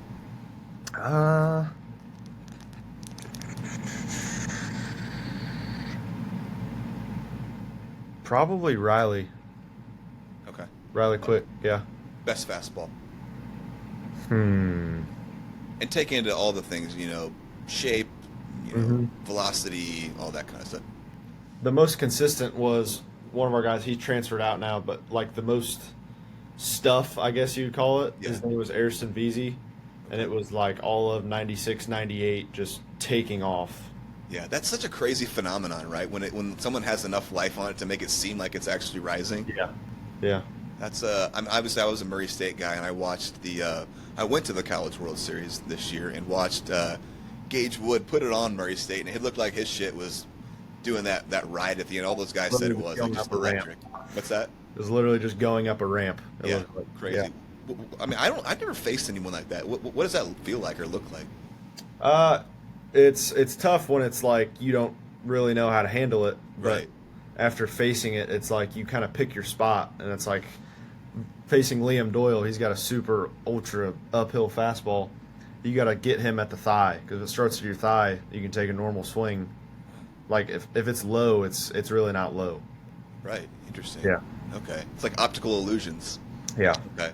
Cool. We're through that. Baseball isn't already hard enough. Okay. I've seen some pictures on your Instagram. Uh-huh. What do you got going on with like NIL deals and stuff like that down in Alabama? Is that set up for you, or do you have to hustle on your own, or do you have any, or how does that work? Yeah. So I'm trying to think what's on my Instagram right now. I had one. You're like a Yeti. Yeah, with Yeti. That's kind of through Alabama. We have a great NIL team that kind of just we have a big group chat, and they'll text out like we have opportunities for this, this, and this. Text if you want to be in it. And thankfully, I got picked in Yeti, and that was a cool one. Like I got a cooler and a T-shirt out of it, and I can grab it right here. We got Sure, let's see it. this big, like personalized Yeti that's bag. sick. That's sick, and dude. like a Yeah. bunch of stuff in here. Yeah, it's just really, really nice. So yeah. Now, do other guys like have opportunities as well, or is it on your own? I mean, can you go look for stuff on your own, or is it just that team that does stuff for you? You can go look for it on your own, but really, like, there's so many opportunities coming in and out that you really don't need to. Really? Yeah, That's cool. really. Okay. Moving on to our final Q&A stuff here, just like some fun baseball questions, and then we're Okay. going to round it out. You've been incredible, man. I really appreciate your time. You were everything that I thought you were going to be. Is that you? Oh, I guess that was me. I don't know how to turn my ringer off. We're all right. Okay, so we're gonna round it out here with some normal baseball cues, and then we'll take it out. So let's go. All right. Favorite team growing up? Who'd you root for? Cardinals and the White Sox. Different leagues, so I could pick them both. Who would have been some of your all times from each of those teams? Let's say Albert Pujols. I really liked Jose Abreu on the White Sox. Yeah. Huge Tim Anderson fan when he was in his prime on the White Sox. Yeah, he fell off. What happened? Yeah, I don't know. But like Yachty, guys like that, and Carlos Beltran, I'll throw him in there. Yeah. Yeah, man. I loved him too. Did you say Pujols? Is that your all-time favorite player? All time, yeah. All time? Okay. Savannah Bananas, yay or nay? I don't really mind it. Like, I think it's kind of funny. I see it more as like comedic, which is cool and all, but like, yeah, I don't have a problem with it. I wouldn't personally go do it, but I would watch it. Okay. Best and worst baseball movie? Okay. I'm going to go... Best has to be, like, Sandlot to me. Classic. Or Rookie of the Year. I like Rookie of the Year a lot. Oh, interesting choice. Okay. Worst. Oh, there's so many. I don't really like Summer Catch that much. Thank you. I don't like it that much. It's terrible. I always ask this question, and a lot of guys have problems naming the worst movie, and I'm always like, Summer Catch. It's so clear. It's terrible. Yeah. Tell me why it's bad. I just don't really like the storyline that much. It's been a long time since I've seen it, but I just remember that I just wasn't really. I'll go in on it if you don't want to. Yeah, go ahead. I don't really. Freddie Prinze throws terrible. He's got a terrible throwing motion. It drives me insane that he is in the middle of a no-no in the Cape, and he leaves to go chase Jessica Biel. If this is the girl, she's going to understand. You don't leave a no-no in the Cape, right? Yeah. It's just. Come on. It's ridiculous. Anyway, okay. I'm glad we agree on that. Do you play the show? Do you play any baseball video games? Have you ever? Oh, yeah. I love the show. Do you make yourself? Yeah. I make myself, but sometimes I'll make, like, people that I was, like, fans of growing up. Like, I'll make an Albert Pujols and try to, like, make his career, you know what I mean? Oh, yeah. That's sick. Love that. Do you actively play now? Dang. I don't know how to turn this off. 1 second. It's okay. There we go. I'm on Do Not Disturb. Do you and you're doing like the Alabama boys like play actively? Yeah, we have a PlayStation in our team lounge, so we'll be in there. Like, we're at the field way more than we're scheduled to be at the field. Yeah. So I mean, I love that though. Like being at the locker room, being together. Like that's an amazing part of baseball, right? Yeah. Doing this kind of stuff. You guys have ping pong in there or anything? What you got? Yeah, ping pong, pool, PlayStation. Yeah. I imagine those Alabama facilities have to be pretty immaculate. Yeah, we're blessed. They're pretty awesome. Yeah. Bat model. Let's talk. Let's talk metal. What do you like right now? And if you have a wood that you like, let's talk about that.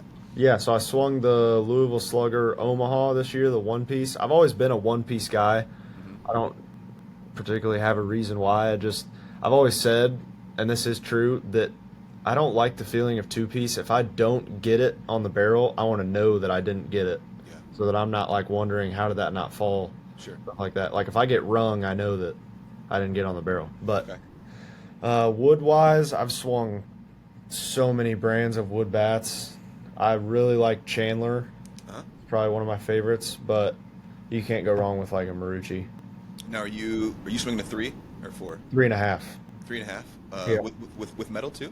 Yeah, they make 3.5s. And they make 3.5s now. Okay. Do you do anything with the grip? Like, do you take it off and put like a lizard skin on, or a Moda stick, or tar, or what do you do? Yeah, mine's kind of unique. When I run through the stock grip, I will go by kind of like a taper handle thing. Okay. I'll take the grip off, I'll put that on, then I'll put a layer of Power Flex tape on that's kind of like the squishy sports tape. Interesting. And then I'll put the lizard skin on.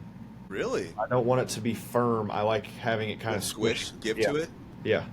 Interesting. Oh, I like that. And then I put a bunch of tape around the knob because I like to feel like an anchor against this hand. Yeah. That I can like pull on. Interesting. That's like reminds me of. I remember Sammy Sosa used to do something like that. Obviously, huge, but okay. Okay, yeah, that makes sense. I don't know if you've seen the Barry Bonds knob. Yes, absolutely. Kind of how it's like an anchor. Like I like that. Bats. Mm-hmm. Okay. Yeah. Who's the greatest hitter of all time? Barry Bonds. Yeah. Right. Yeah. For sure. Was there a model on that wood bat? Are you like a? I usually think in terms of like Louisville models because like C243 is like a big power hitter model. C271 was the Griffey, the kind of thin. Yeah. T141's thin. P72 Jeter. You got anything like that? No, I kind of like my brother had swung the 243, and that's just not like my thing though. Like I don't it's a lot of barrel. Yeah, I don't really like it end loaded. I kind of just like it balanced. So like I would use like an AP5 if it was a Marucci, just like stock kind of balanced. Yep. But I'm trying to think what it was last summer, like I-13 or something. Yeah, I know the I-13 well. Absolutely. Yeah, I used that. Kind of a flared handle. Mm-hmm. A long barrel, big barrel. Yeah, definitely. But I don't know exactly what cut it is, but like the Acuna model that are on all the bats now, that's probably my favorite. Okay. This is a funny question for you. Do you know the name Brian Pinkstaff? No. Okay. He was a catcher at Chatham during Casey's time. Okay. I played ball with him at Lincoln Land. An absolute character. He was a catcher. He did not wear a cup. How insane is this? That's like a death wish. That is unbelievable. I mean, he was handling college velocity. We had a guy, Will Plattner, that went in the 12th round that was throwing mid, and it always baffled us. But that's a special person, right? Oh my gosh. Was there a reason, or it was just like just didn't like the way it felt? Oh my god. I can't even imagine. I don't want to imagine. I came up as shortstop in high school, switched to the outfield in college, and it took me a year or two, even being in the outfield, to feel comfortable enough to take my cup off. Where I was like, okay, it's all right. I'm in the outfield. I'm safe back here. But if I just DH, I still wear it. Right. I will not play a position without my cup. I played outfield in the Northwoods a good amount with a cup in. Okay, take me through when you're hitting intro music, walk-up music. What are you using? Yeah, so I had sent you that I Love Rock and Roll. Right, that's what I started with, but I changed to, I don't know, sometimes I like the ones where the crowd gets into it clapping, and sometimes I like the ones that fire me up, so I switched to a rap song. What was the song? It's called Help Me by Boston Richie. Before you listen to it, it's rap, all right. I like rap too, my man. This is a weird question. If every time you walked in a room there was like intro music or rap or like some kind of music that played like 10 seconds, what would you use? Randy Orton intro music, WWE. My favorite song ever. I'm thinking about doing that as my walk-up song. You should absolutely do that.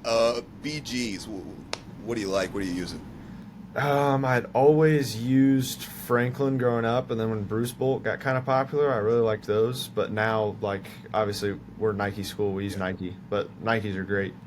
Bruce Bolts were past my time. I have a pair just for the fun of it. Like, why are those so loved? Like, what's so special about those? They were just so reliable for me. Like, I used them my full junior high school season, and then I don't know why I didn't go get a new pair for the season, but like I used them halfway into my senior season before I got a new pair.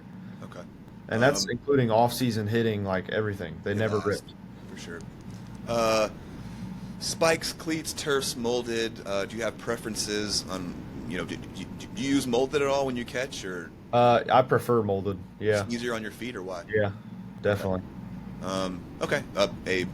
Are you guys Nike, or what are you using there? Yeah, Nike. Okay.